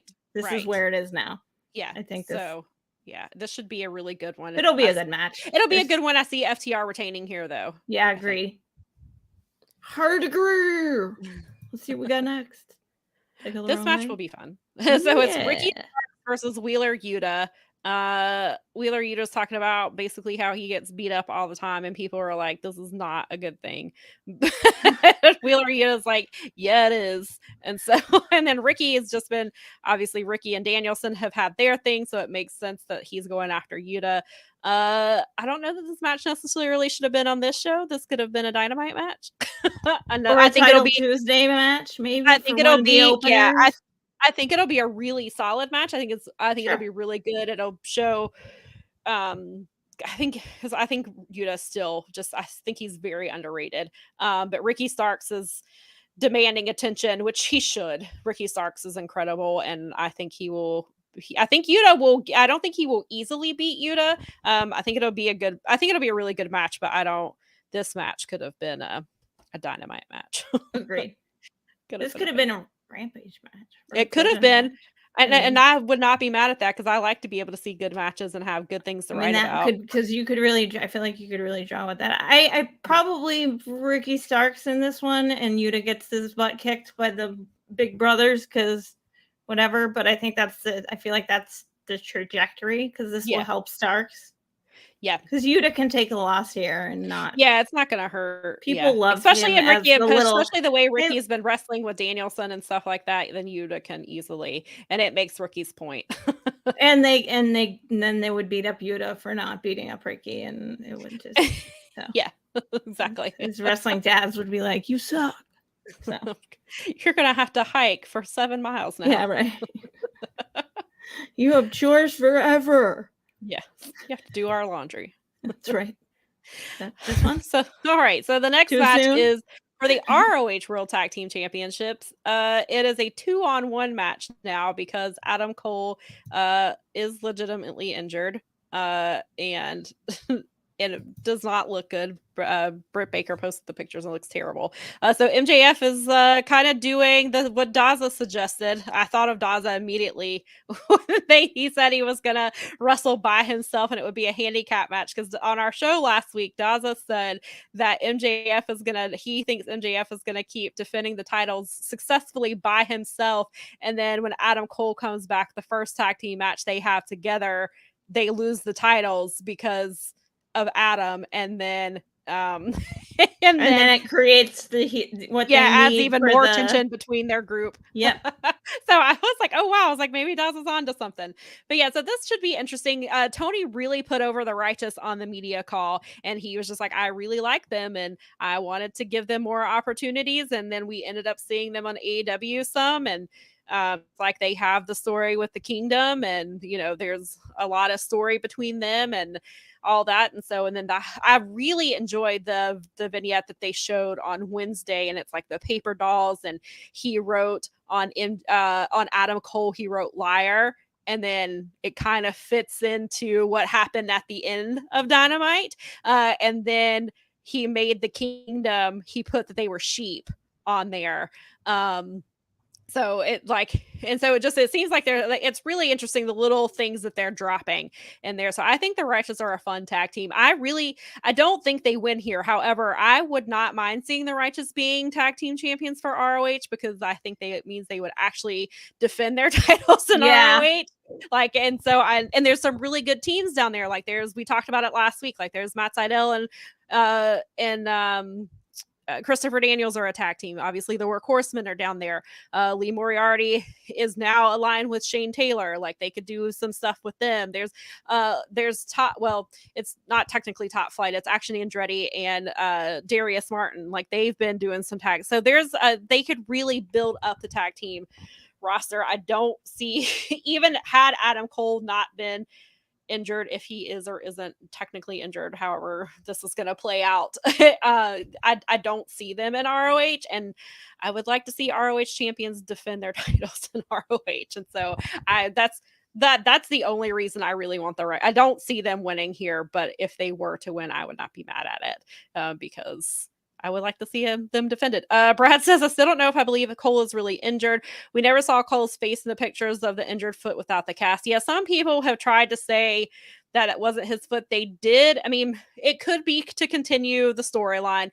He was supposed to wrestle at DPW in a few weeks. Once the match was made official, or the injury was officially announced, they canceled that match.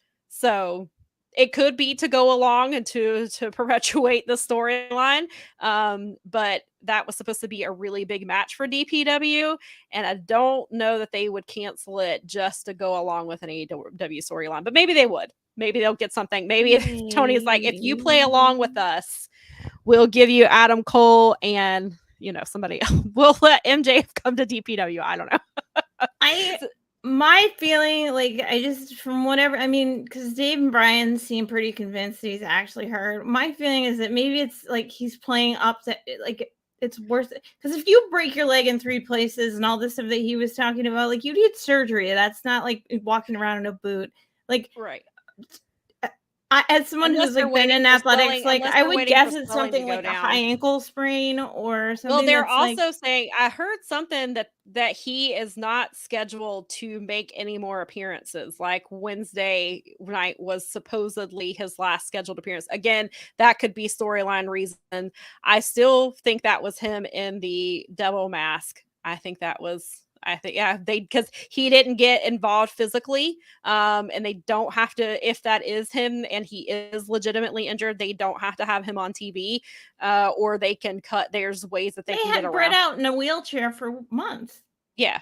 So, in theory, you can.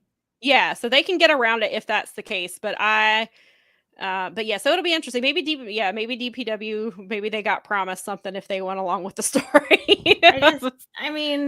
It may. I think he's legitimately injured. It may not be as bad as he's saying, but I do think he's legitimate. And my feeling is that he is legitimately injured. Not that he's trying to. Because why would a guy that was just out for all that time and wasn't allowed to wrestle, and we saw some, whether it was staged or not, we saw some of the fallout from how he was feeling and what he was going through. So I just don't imagine that he would want to be on the sidelines. Unless he absolutely had to be. Right. There's 2 comments. I want to get to this one first, and then I'll go back to the other. Brad said that Taven said last night that Cole pushed surgery back, and Preet, who is a doctor in the Discord, mentioned that that wouldn't happen. They'd do the surgery right away so he could recover faster. Correct. Right, which would seem to make sense. I was going to say, unless they're waiting on some kind of swelling to go down, but that injury was also more than a week ago, so the swelling should have gone down. Yeah, you would think. That would be the assumption. So this comment here says half of these matches didn't need to be on this card. Agreed. The fact that 14 matches are presented, hardly any women present, is just sad. This company is not interested in setting a proper example. Yes, and I have some thoughts about that, but I agree. I agree 100%. I have some thoughts, and we'll get to. There's a question we are going to answer at the end of all of this, and so I'll get into it a little bit more. But I will just say that I agree with you, and that I 100%, 100% agree. All right, what do we have next? What is coming next? Oh, here we go. Oh, here we go. Back to the women. Perfect timing. So, speaking of the ladies, Chris Statlander is defending her title against Julia Hart, which is this is the TBS Championship match. Julia Hart is, I believe last night she is now 28-0 in singles competition. The last person she lost to was Chris Statlander. So Julia thinks that she is ready to now defeat Chris Statlander and take her title because she's undefeated. It has been for a really long time, and she's not the same wrestler she was then. And Chris is like, not on my watch. So, yeah, we talked about this last week and why this match was happening here. This match should not be happening here. This could have been a Title Tuesday match. It could have been a Full Gear match if we're going to make it even bigger. I think it'll be a good match. It just doesn't fit on the Wrestle Dream card. Nikki and I were talking about it last night. Like, I could see them. I was like, I can see wanting to put the title on Julia here. I personally would wait about at least somewhere between 3 to 6 months, let her build up some more. She's just getting into the meat of this character. So I personally think they should wait. And I think, like we talked about last week, they made such a big deal for Statlander to win this title. They would not let Jade drop that title till she came back. And then how she won it, and then she ended up being Jade's final match in AEW. It feels like they're going to stick with Chris for a little while. No offense to Julia Hart, and she's earned a spot somewhere in the mix. But this is not the time. Not after what they did with rushing Chris back in and doing the thing where it was like, she is going to hold this belt and she is going to do it. Right. Like they can't. Oof. God, if Tony were to do that, that would be like the worst thing ever for that belt, because they did all that stuff to build it up and made it awesome. And it still has, I mean, it's still because it's been built up so much. I don't think Julia can't carry it. I believe that she could. And I don't see Chris Statlander holding it for, a record number of days. Well, I don't even see her holding it for a year. They need to make her run. Like, if they're going to be serious with her and rushing her back like that, she needs to be making a run at the main title, not at this title for very long. So that's when maybe on Full Gear or at Revolution, you have Julia win it and get Chris in the big game picture. Right. Yeah, I do think this title will probably be a stepping stone for Chris to get into the main title picture. I hope so. And I think they're just giving it because, like we talked about, Jade set the precedent for the TBS title, and she set the precedent for the championship. And so I don't think Chris is just gonna. I mean, they didn't do it. The one good thing is they didn't do it like the TNT title, where they were hot-shotting it back and forth, which I guess was kind of the point of the title. But then it got to the point where it didn't matter anymore. And so I think they're trying to be careful not to do that with the TBS championship. So I think I can see Chris hold it. And they seem to really think very highly of Chris to put her in that spot, to wait that long for her to come back to make her champion. So, yeah. But again, this match could have been on Title Tuesday. And again, that's no slight to either of the women. It's just the story why. I mean, again, this Willow should be on this card. Well, this is the TBS. This isn't the main belt. This is the and the main TBS belt's not even being defended on this show. Like, it's being defended at Title Willow's Tuesday. not on the show. The main belt's not on the show. Nope. Main belt's going to be Title Tuesday. I love that, like, you guys, like, I love that there's, like, talk out there about Mercedes, and maybe she will come in, but how would you feel compelled right now to come in with you can make the same argument for Mariah May. Why would Mariah May want to leave Stardom to come to AEW? I mean, that seems to be the rumor, is that she's coming to AEW, and if certainly does. That'll be, for viewers, that would be phenomenal to see somebody of Mariah May's talent. But if you're Mariah May, how do you go from the 9 months you just had in Stardom to AEW, who struggles to put one women's match on money's better, but on TV, and now they do one women's match on a pay-per-view, and maybe on 0 Hour, or on 0 Hour you might get on there, but with men.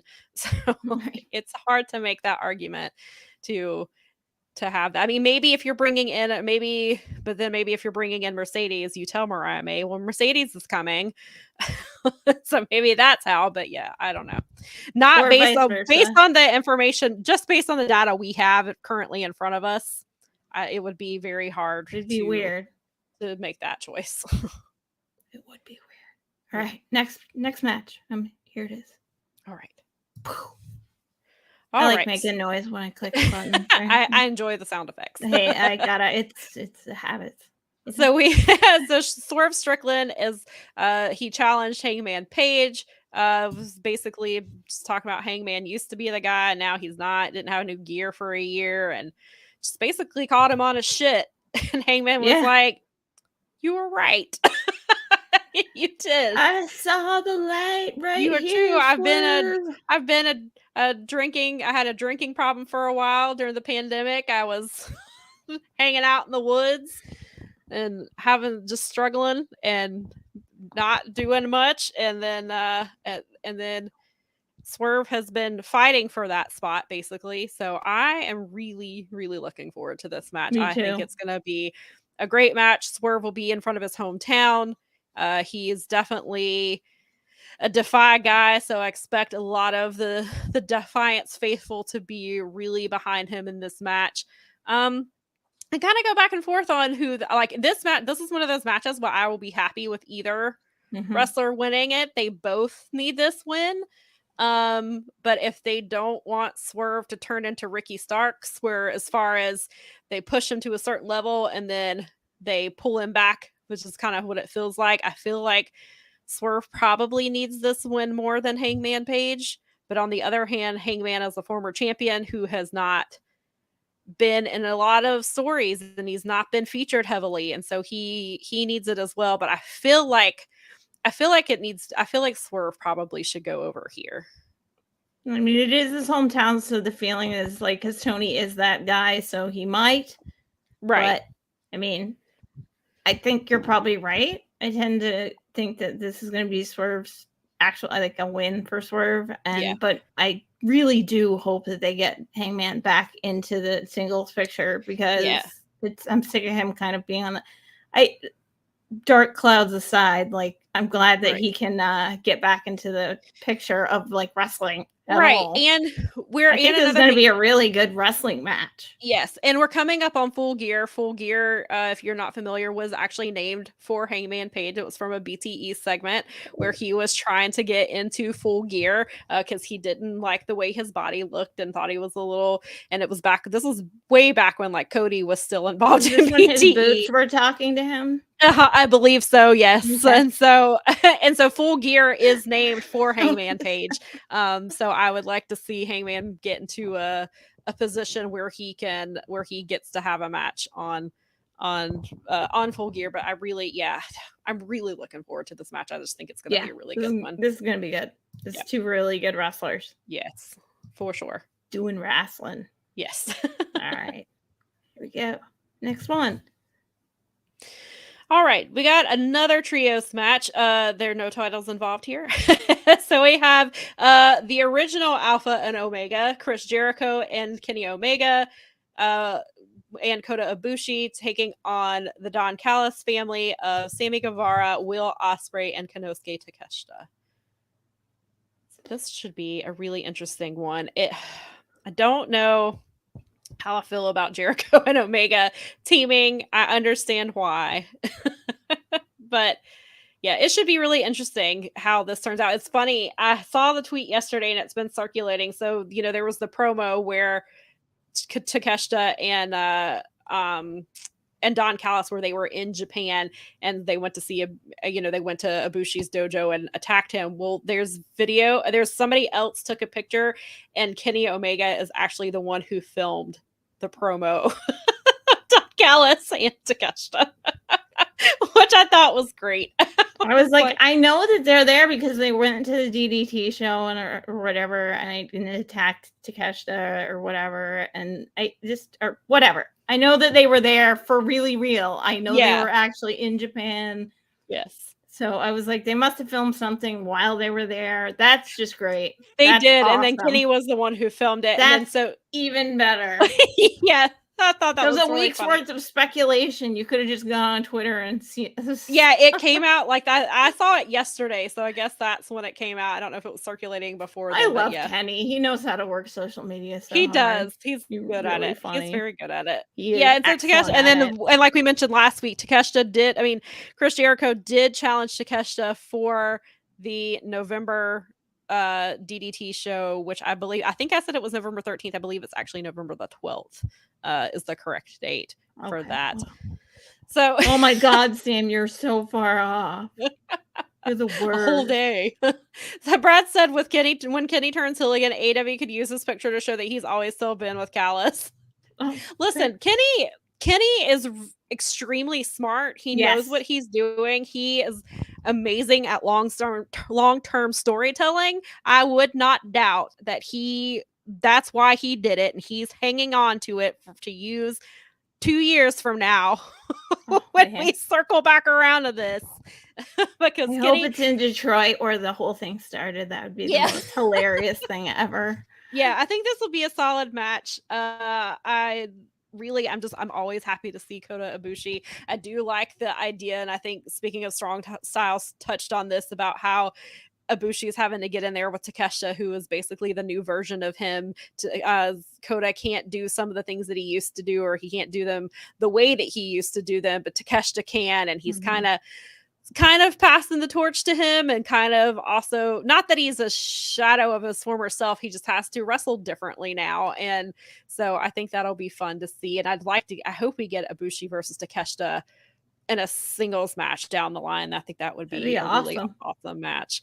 But yeah, so this should be a fun match. I am gonna go, I don't know, I was gonna say it's hard to bet against Omega, Ibushi, and Jericho. However, Don Callis is involved, and Don Callis will do anything to win. So I would not be surprised to see the Don Callis family pull out a win here.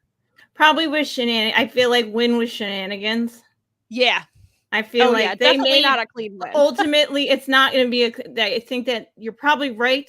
I don't think it will be a clean win. I think it will be a blatantly, obviously cheaty. Yeah, because it'll be a Don Callis boo match. I mean, that could actually go back to something we saw on Rampage. Alex Marvez was backstage, and he caught Prince Nana and Don Callis in a corner. Clearly, Gates of Agony wrestled last night against Kenny and Jericho, and they won, but he perhaps was like, if you take the loss on Saturday, I can help you out, or you can something. They maybe worked out a little bit of a deal for Prince something. Nana basically said that if we destroy these people, we're gonna make lots of money, and he started singing, and I actually kind of popped because it was hilarious. Yeah, it was a very Prince Nana moment. Yeah, so I definitely could see Prince Nana or somebody from the Mogul Embassy getting involved here. Yeah.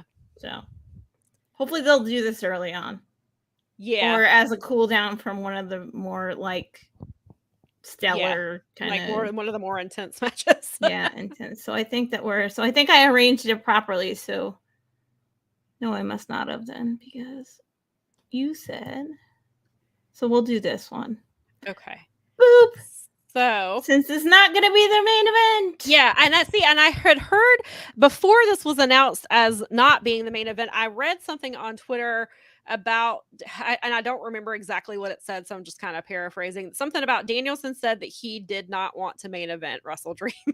Okay. Something about how he told Tony, he's like, I hope Tony listens to me. He's like, I'm 42 years old. I think he was basically like, I don't need to main event everything kind of deal. Or you would think if this was the match, I mean, like if anybody's going to main event, if any match is going to main event a pay-per-view, you would think it would be this one. And so Nikki and I were talking about it last night. I'm like, well, where do you put this on the card? I was like, I don't think you necessarily open with it, because I mean, you want, not that this is going to be, because this match is going to be incredible, but you don't really want to open a pay-per-view with a technical masterclass. That's not going to get the people. You'd be better off putting the Don Callis Golden Lover, like that. Yeah, I could see this being possibly the penultimate match. Maybe this leads into your main event. Yeah. Or maybe it's like the middle of the show paper match, but I would not, if it's not main eventing, I would not open with it, because I think you got to start off hot, which is what they typically try to do anyway.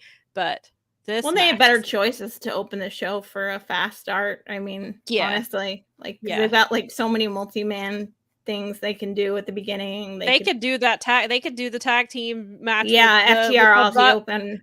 match Right, they would be could. a Well, good way to they could start. either do that, or they could open with the other tag team match with the Bucks and the Guns and Lucha Brothers, for because the they're always contract. jumping around and doing crazy stuff. So you could you could easily open with that, I think. But yeah, so of course this match is I think the match that most people are buying this pay-per-view for to see. I think it's gonna be a really, really good one. Danielson's on a roll right now. He's been winning his matches, but Zach has too. Zach has been on a roll in New Japan. So do you think this match ends in a draw? Or do you think there's a clear winner? I think Zach wins because of where Danielson's mind is at right now. Yeah. And I think that because Zach is the younger man, and I think that these two probably in real life have a ton of respect for each other. I'm sure they're probably buddies. I'm sure that they like. I think that because of the nature of like the way that Japanese wrestling is, like you pass the torch. So true. Do you think in his world? There's because I think they're not. There's like the whole talk. It's like they're not going to want to do another one, but they're going to want after this happens, they're going to want to do another one. So I think that's that probably Zach takes it. It might be like Danielson wins here and Zach wins in the Tokyo Dome. That's what I was just about to ask. Do you think this is a one-time only match, or do you think we get it again? I think they want it to be a one-time only match, but I think they're going to wrestle each other and they're going to see that people want them to wrestle one more time. And I think that there is a Wrestle Kingdom follow-up match to be had here. Yeah, I feel like because it's Danielson's hometown. It's the first time he's wrestling as a real wrestler again in his hometown for a long time. I think it will be a really good match, but also I don't know. It's hard for me to. I kind of because on the one hand, like if we are treating this like his last full year in wrestling, I could see it being a one-off because you don't want to just repeat a whole bunch of matches. Like he's gonna want to try to wrestle everybody he can while he can. However, this might be a match that he makes an exception for. Yeah. You know what they could potentially do if Danielson is in the G1 next year? They could meet again in the G1. And Danielson and Zack Sabre Jr. beat him in the G1. Maybe it's the finale, not like to win the well, it could be the final in the G1, but it could also be that's how Danielson gets eliminated from the G1 as Zack Sabre Jr. beats him. Like they could do something like that. Because I almost said that it would end in a draw, but I don't think either of them want that. No. I think they are gonna be pretty clear on wanting a winner here. Maybe Danielson goes over at home and then Zach goes over back in the Tokyo Dome. That's what I was going to say. It's really hard to bet against Danielson in Seattle in this environment, in an Inoki tribute. It's hard to see Zack Sabre Jr. winning here, which I would not be mad if he does. But then he can put him over in the Tokyo Dome as one of his final, like... Right. So if this could be a Wrestle Kingdom match, maybe it's a G1 match. I just don't see Danielson doing G1 because of his... somehow. I feel like Danielson won't do G1 as much as, like, I think that he wanted to. I think that, like, as you progress in your age, he's a couple of years younger than me, so I know, 42. It's... and the kid thing and wanting to be around with I don't know if he's going to want to take 6 weeks. That's why I thought if he was going to do the G1, this would be the time to do it while he can. And with, I just don't know if he's going to want to take 6 weeks away from his kids. They can go with him. It's in the summertime. Fair enough. They have a lot of money. They could travel with him and he could do it. And if he is winding down, and then he could do it then. But I can see definitely both sides. Brad said these two are going to give us a 5-star classic without even taking a bump. I love this so much. Yeah, this match is going to be. I think it'll be easily 5 stars. I would not be surprised if it exceeds 5 stars. I see this getting. I was going to say a lot of time, but there are 98 matches on this card. So it's just renaming the thing to the Zack Sabre and Bryan Danielson Technical Wrestling Award. He's like, I'm sorry, I can't split it. I just have to. Man, that would be fun. Brad says Danielson wins and gets a TV title shot. Wishful thinking. Man, that would be fun. Oh, there you go. Yeah, that's perfect because we've talked about wanting that to be a match that happens. Is like we want to see the full, like, really long match, but also to see Danielson have to attempt to beat Zack Sabre Jr. in 15 minutes would also be good. Really, we get our long match here, and we get our TV title at the Tokyo Dome. Would be possibly a way to go. I would not be mad at that. Like I want to see the really long. Like I don't think they're going to get a half hour here because I think the card is too stacked for that. Yeah. That's 15 matches is a lot. So I do want to see like the longer match, but I also want to see how can you beat Zack Sabre Jr. in 15 minutes or less 15. Because and Danielson Zack Sabre Jr. is pretty much perfected the 15-minute match over this title run. No joke. So I hope we get that match at some point, Brad. I would love that. I actually like that idea. So wait, I went backwards because I did that on purpose because this is apparently the main event. Yes. So we are getting. So this is where Ed shows up if he's coming, right? I mean, well, that's the theory. If it's the main event, Darby Allin has the whole premise is Darby Allin is main eventing in his hometown, and he's never made, and he hasn't. I think he's not main evented there. But that's the story they're telling. I think there's alternate reasons for that. And then Christian Cage actually is defending his TNT championship in a 2 out of 3 falls match in the main event. This should be interesting. And what will also be interesting is what happens with Luchasaurus and Nick Wayne on 0 Hour. Is either one of them beat up bad enough that they can't come out in the main event? Does it look like Luchasaurus is going to be near death and almost extinct, and then he pops up to help Christian Cage? Does he turn on Christian for wearing his title the entire time he was champion? Does Adam Copeland show up here? It feels like, I think that's the general consensus is I think people were pretty much expecting Adam. Of course, nobody has announced this yet, so we don't know for sure that this is happening. Idea. But the assumption I think for everybody has been that Adam Copeland shows up here today. He is officially free of his WWE contract. He can show up. He's allowed now. It's past September 19th. He's officially allowed to show up. This match is now the main event. Christian has dropped hints about Edge for several weeks. Like a couple of weeks ago, he said, I'm not wrestling with my normal tag team partner, and seems to be making it very clear that Adam is on the way in. It feels like this is where it could happen. However, maybe they save it so it's somewhere a little less obvious. So it'll be really interesting. Yeah, maybe they did that on purpose. Like maybe Tony it could be a little bit of both. Nikki said, "What up, Zaddy Christian?" Yes, and it'll be interesting to see because I was talking to some friends about it. Because the assumption is that should Adam Copeland be coming in, he will come in involving Christian. However, I was talking to some friends and they were saying that maybe ideally what they would like to see is Adam have nothing to do with Christian. They don't interact. They don't acknowledge each other really for a little while. Then Adam is doing his own thing. Christian is terrorizing fatherless people. trying to get with their moms. Trying to slide into DMs of women. Their moms. And then eventually, like, we start getting a few things where they're kind of cross paths. Maybe we get a couple of things, and then the actual really big match is at Wembley at All In.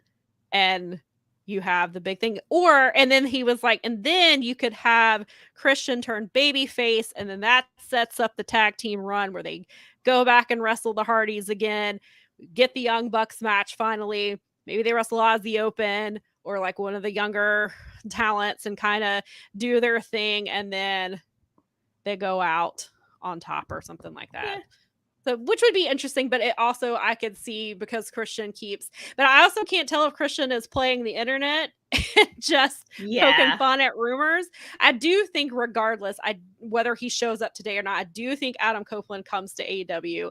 I think he wants to end. I think he wants one final run with Christian. I think he wants to wrestle the Hardy Boys one last time. And the Young Bucks match has never. That's a tag team match that's never happened before, and he can check that off and do that. So I do think he's coming. Whether it's today will be interesting. It does feel like the setup is there because of him main eventing, because like you said it immediately. And a lot of people have said that too. It'll be interesting to see. I think if there's a title change, it's this match. I can see Darby winning this title in his hometown. Perhaps that's also why it's the main event, to give him the time to celebrate. Maybe he's attacked by Edge or Adam Copeland. I don't know. I could see, like, I love Christian as the TNT champion. I would love to see him continue to have the belt, but Darby, that's kind of been the story they've been telling. He hasn't been TNT champion in a really long time.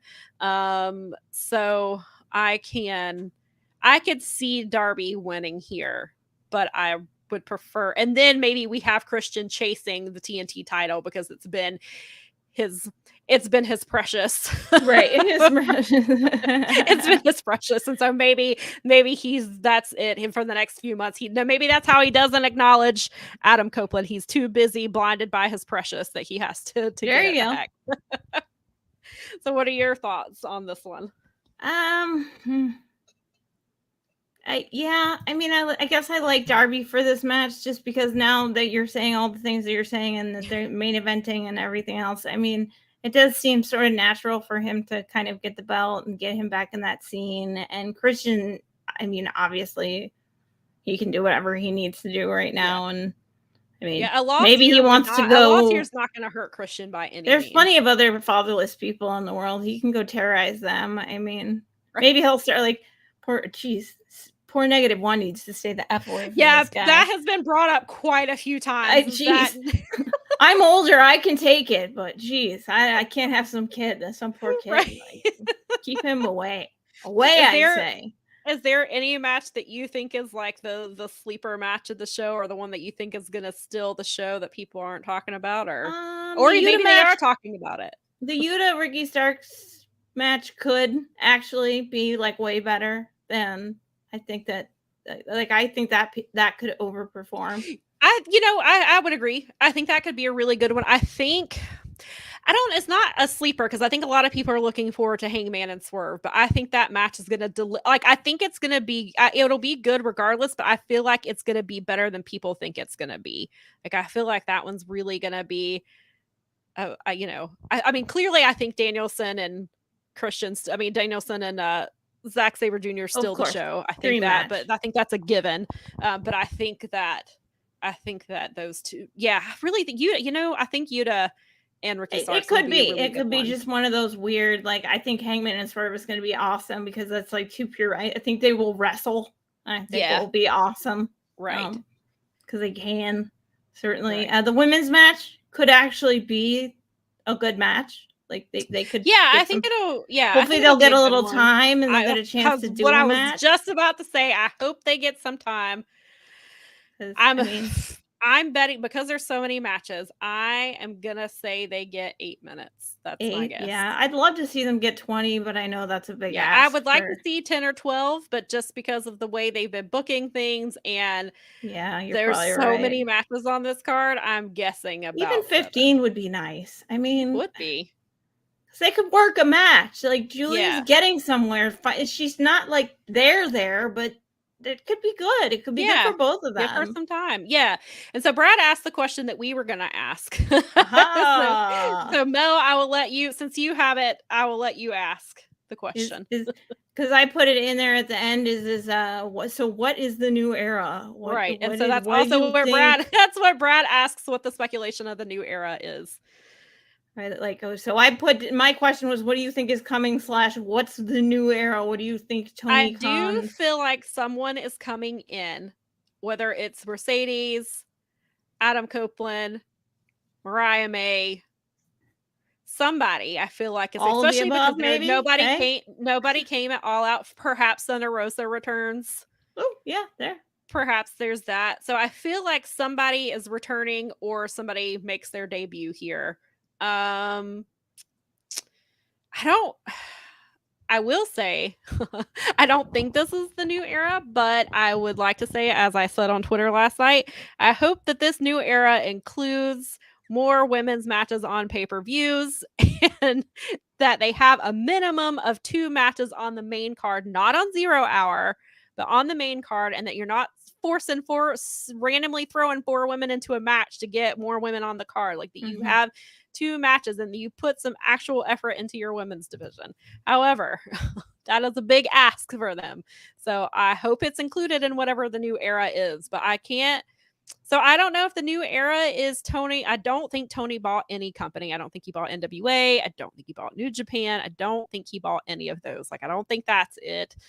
I'm hoping the new era just means that maybe they get back to some of the early days of All Elite Wrestling where it was more storyline based and we're focusing on other people, not just the really big names, which again, like you can't not sign Adam Cole and Bryan Danielson and all of these things, but it got away from your best friends and your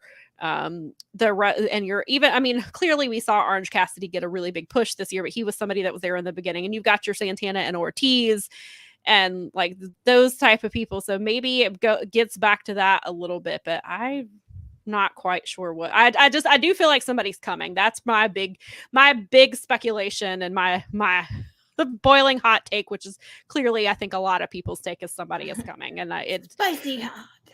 I do. It could be Mercedes.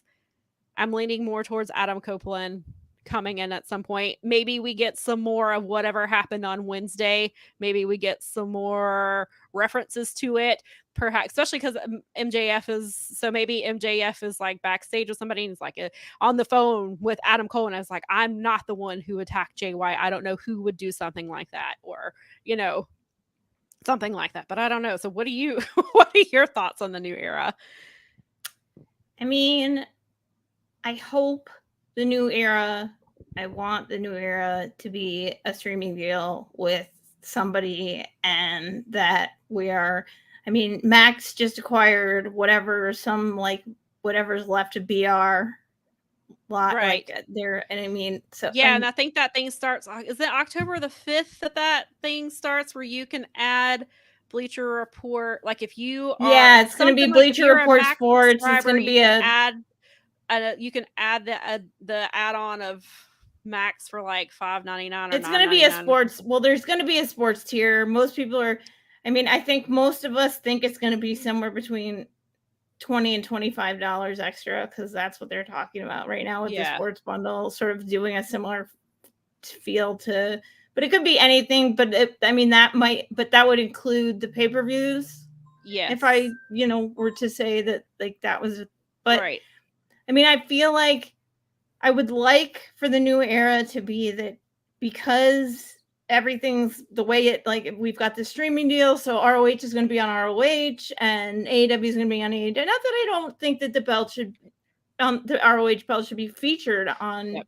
And that's that's part of what I asked Tony. We're going to talk about it next week. Yeah, I think he focused because more you're disincentivizing people to subscribe to your own platform by putting so many of those. Why do I need to subscribe to? I can get the main part. I will say in that question, because it was kind of a 2-part question, he focused more on the first part than the second part, which I'm not surprised by. I don't know that it was necessarily on purpose, because he typically, when he starts talking about something, he gets going. Yeah. But I think, he's also good at evading things that he doesn't want to answer. He's excellent at that. So part of my question was, will we see a separation of brands like you said there would be, and there has not been? Will we see more of that? And we'll get more into his response next week. But it was something I desperately hope the new era isn't merging the two. Yeah, I want them to stay separate. I think they should be 2 separate entities. I bought it, and I want them to stay stick separate with it that way. But I think that if you have it where it's part of a sports tier, that's going to make people want.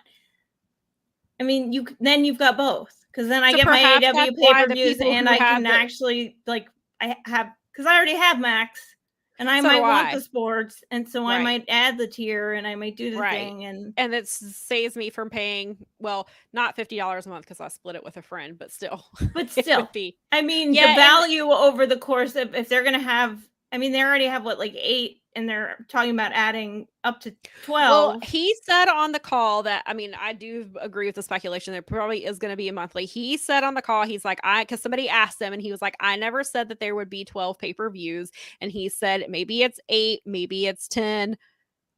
And he was like, I mean, I do feel like, of course, he's not going to say, right, this, he's not going to confirm if that's what the announcement tonight is going to be, then of course he's not going to say that.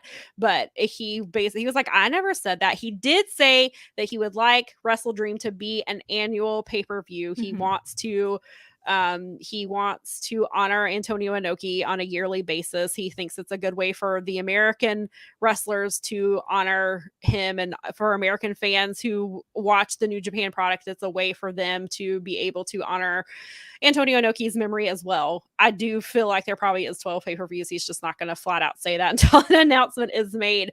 So I think you're right. I could see that being the new era, And and I think that Dave they put Meltzer, the old AEW, all the AEW pay-per-views that have come before are now going to be where you can find them per library. maybe they'll start. I don't know if all the Dynamites will be on there yet, but maybe that's something they start with. Like maybe they start with like the first 10 episodes or something like that, and then continue to add to the library. So maybe, yeah, I could see that being more of the new era than an actual new changing of and things. Meltzer's question was about if he would go in on, if he would let someone invest, essentially, if he would allow Warner Brothers Discovery to buy into AEW. He said that he, on the media call, and he did say that he was open to the possibility. Yeah, he did say that while he would maintain control, obviously. Right. Yeah, that's what because he said that on the call. He said that they're in the middle of, he's still under the current rights deal. He didn't want to talk about the new, he would not speculate about. He kind of can't. Well, yeah. Well, he just said, he made the statement. He said in entertainment, there's not a lot of loyalty. And he said, I am loyal to Warner Brothers. They are my partner. They have helped AEW get to where we are right now. They've given us TV, they've given us these deals. So it's unfair of me to speculate. And then he said, we are a family business and we're not going to lay off 100 people, which was a shot at WWE. Shot right at them. So yeah, I do see. And then, so he did say that he would be, like you said, open to the Warner Brothers Discovery owning a part of AEW, but it had to be on the condition that he was 100% in control of creative and that he had a majority share of the stocks, because that's currently how he has them as well. And he was like, nothing with that has to change. He's like, that basically, he was like, that's not negotiable. Like, I'm open to the idea, but these two things are, these things are non-negotiable. But I'm not giving up control of my company. Right. That's pretty much what he said. So what I took from the way he answered was maybe, but only if it was without giving up control of my company. Right. Yeah. Exactly. Which, I think, and that's smart, because obviously he's learned that lesson and he sees how that goes. And they're privately owned still, so they don't have shareholders they do have shareholders in the Warner Brother realm. But the product but they're proper, not AEW proper, the product does not have shareholders. It's beholden to Tony and his dad. But I don't know. It just, to me, I hope it's something like that. And I could see, now that you say that, it's more. I do still think somebody's coming in tonight, but I could see the new era. I definitely agree. I believe that there is more than one talent coming in. I think that'll also get people excited about the streaming if there is an Adam Copeland coming in, or Mercedes I think we see at least Monet, two. My guess is at least two people come in. I could see that, and then that gets people hyped for the Max announcement. It can be like, so perhaps it is one big thing, but maybe this is where they make the Max announcement. I could see that being the case. So so it'll be good. I'm looking forward to the show. I think it's gonna be I think it's going to be fun. Again, some of these matches did not need to be on this card, but they are. And since they are, I think it'll deliver. I think it'll be a good show. And hopefully Full Gear will have 2 women's matches on the card. But maybe 3. Yeah. Okay, that's too much. Calm down. Calm down now. Jesus, don't be hysterical. But yeah, so make sure, like we mentioned earlier in the show, do make sure that you are subscribed to the YouTube channel and that you come back to this channel after Wrestle Dream, because the Boom will be live tonight going over the card. I believe you said there might be some guests on. I heard tell that some people may pop in and say hello along the way. So definitely take that teaser. And it's entirely possible there could be surprises. Stop asking for 3 women's matches, Mel. We're going to end up with none. I'm sorry. I know. You're right. Listen, don't ask for too much. Is what he's trying to say. No, what are you doing? What's wrong with you? Also, I'm going to plug an appearance, because this Thursday, I am going to be on the Mike and JD show, because we are going to... Our bet is finally going to come to conclusion. I will be watching Can't Buy Me Love and come on the show to talk about it. I am making a playlist for JD of country music that is the same length of the movie. So I believe it is 1 hour and 34 minutes. And then also, in addition to that, he has to watch the trilogy of videos that traumatized me as a kid. Can't wait for this. I'm so excited, because he's going to break them down. He's an author, and he's going to break them down like an author, and it's going to be hilarious. Once we talk about them and get them on, or like once he listens and I talk, we're gonna so we'll both be going over this. But once that happens, we will post. We're gonna take. Mel had a really good idea of that. I will post the Spotify playlist for you guys to check out, and I will post the link to the trilogy of videos that traumatized me as a child. So you guys will get to partake in JD's pain, just like his students. Yeah. Now that he's made that was like, there's a couple songs I was like, I think I might have to leave them off, because I think they're high schoolers. I think. I was like, I don't know. I was like, can we have? They don't drop a lot of F-bombs, do they? I mean, these kids probably drop more F-bombs. There's some songs that I could put about. There's a song I could put about murder on there. A couple songs about murder. There's a couple songs I could put on there that So we'll see. I'll ask JD. I guess I'll clarify today if there are any. It has to be I don't want to get JD fired. I don't want to get him in trouble or suspended or anything. It's hard enough keeping teachers as it is, and JD is a good one, and I don't want to do anything to jeopardize him. I don't think he would play it if he felt like it was going to be. You guys, I will double check. But you guys will get to listen to it. We'll post it as soon as they're done.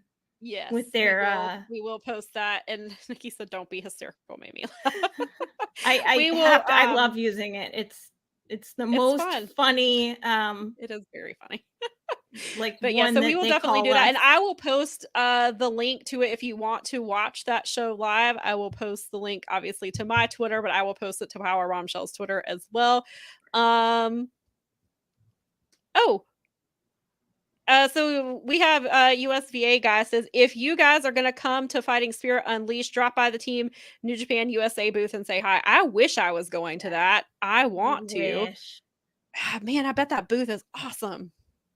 But that sounds like a lot of fun. Where is that? Where's Fighting Spirit Unleashed happening? Is that Fighting Spirit Unleashed that's the Vegas show, right? Or am I confusing it with something else? I think that's the Vegas show. We'll get corrected. He'll tell us in a minute. The YouTube chat is a bit of a delay, so it'll take a second, but we'll get that clarified before we leave. But I believe that's where God, man, that sounds fun. That is a really good invitation that I would like to take you up on. If I was going, I would definitely take you up on that. Definitely. For sure. Do we want to, while we're waiting, do we want to tell them who our guest is next week, or do we want to surprise them later? Maybe we'll make a midweek announcement or something. Or do we? Because next week we will have a We'll tease a guest, and then we'll let you know as we go. Okay. How about that? Yeah. How about we tease that we have an amazing, awesome, you're not going to want to miss this guest next week, because I'm very excited for this guest. This is like a new guest, someone we've never had on before, someone that, I can't wait.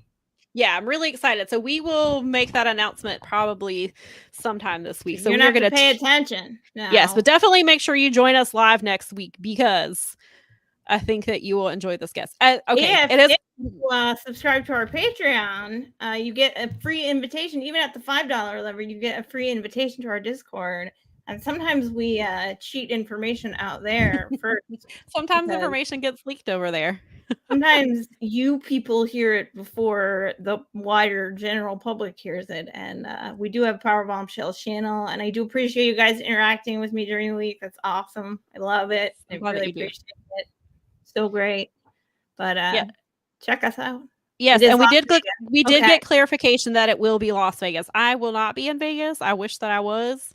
If you guys, everyone needs to stop by there. If New Japan comes back to Charlotte and you will be running a booth, I don't know if you will be because that's I know the New Japan, the Fighting Spirit's obviously a very big show, but I hope that you guys have a good turnout. I hope people come say hi. If you are watching this and you will be at the show, go see them. Yes, go hang out at go to the Team New Japan USA booth and say hello to them because they are awesome people. Because they're watching us right now and we appreciate them so much. Thank you. Yes, definitely. And we appreciate you coming in every week and chatting with us. So I appreciate that. But yes, and thank you again for the invite. I wish I could take you up on it. So hopefully at a future event, I can take you up on that because that would be great. But yeah, so I think that concludes today's show. Again, 0 Hour may or may not be starting at 6:30 Eastern. You might want to pop on and see if they are having anything, but make sure you come back. Definitely for sure come back after Wrestle Dream to see what the Boom have to say. At the very least, you get Kevin and James, and that in and of itself is a gift. That's what I was going to say. Yeah, and then they're going to have guests probably pop on. That'll be a fun show. There could be some people with some intimate knowledge of things like ROH and things like that. That sounds, I'm definitely going to make sure. I mean, I would have watched anyway, but now I really am going to make sure I'm watching because generally I watch because they usually have the scrum on at the same time. And so I try to watch both because generally something leaks out at the scrum. Sometimes matches get built on the scrum as well. Sometimes people have meltdowns during our show on the scrum. I mean, sometimes. Yeah, anything can happen over there, but then, there will definitely be a fun time. So but we'll keep tweeting about it, and make sure you're checking. Yeah, we'll tweet you a reminder to make sure you're following Powerbombshells on Twitter because we'll remind you to go watch it after the show and let you know. And we'll let you know when they're live because I don't know when they say right after. I don't know if that means 10 minutes or 15 minutes. So we'll make sure to get you. So make sure you're following and follow 5K Media on Twitter too because they'll also be tweeting it to let you know when they are live. If you're not in the Discord because you're not a subscriber, that is. That's true. That's true. That is. Because you'll know immediately if you're in the Discord. There you go. We even have a thread during the show that we can chat live about. So. There you go. All right. Okay. We will see you next week with our special guest. All right. Have a great week, everyone. Bye.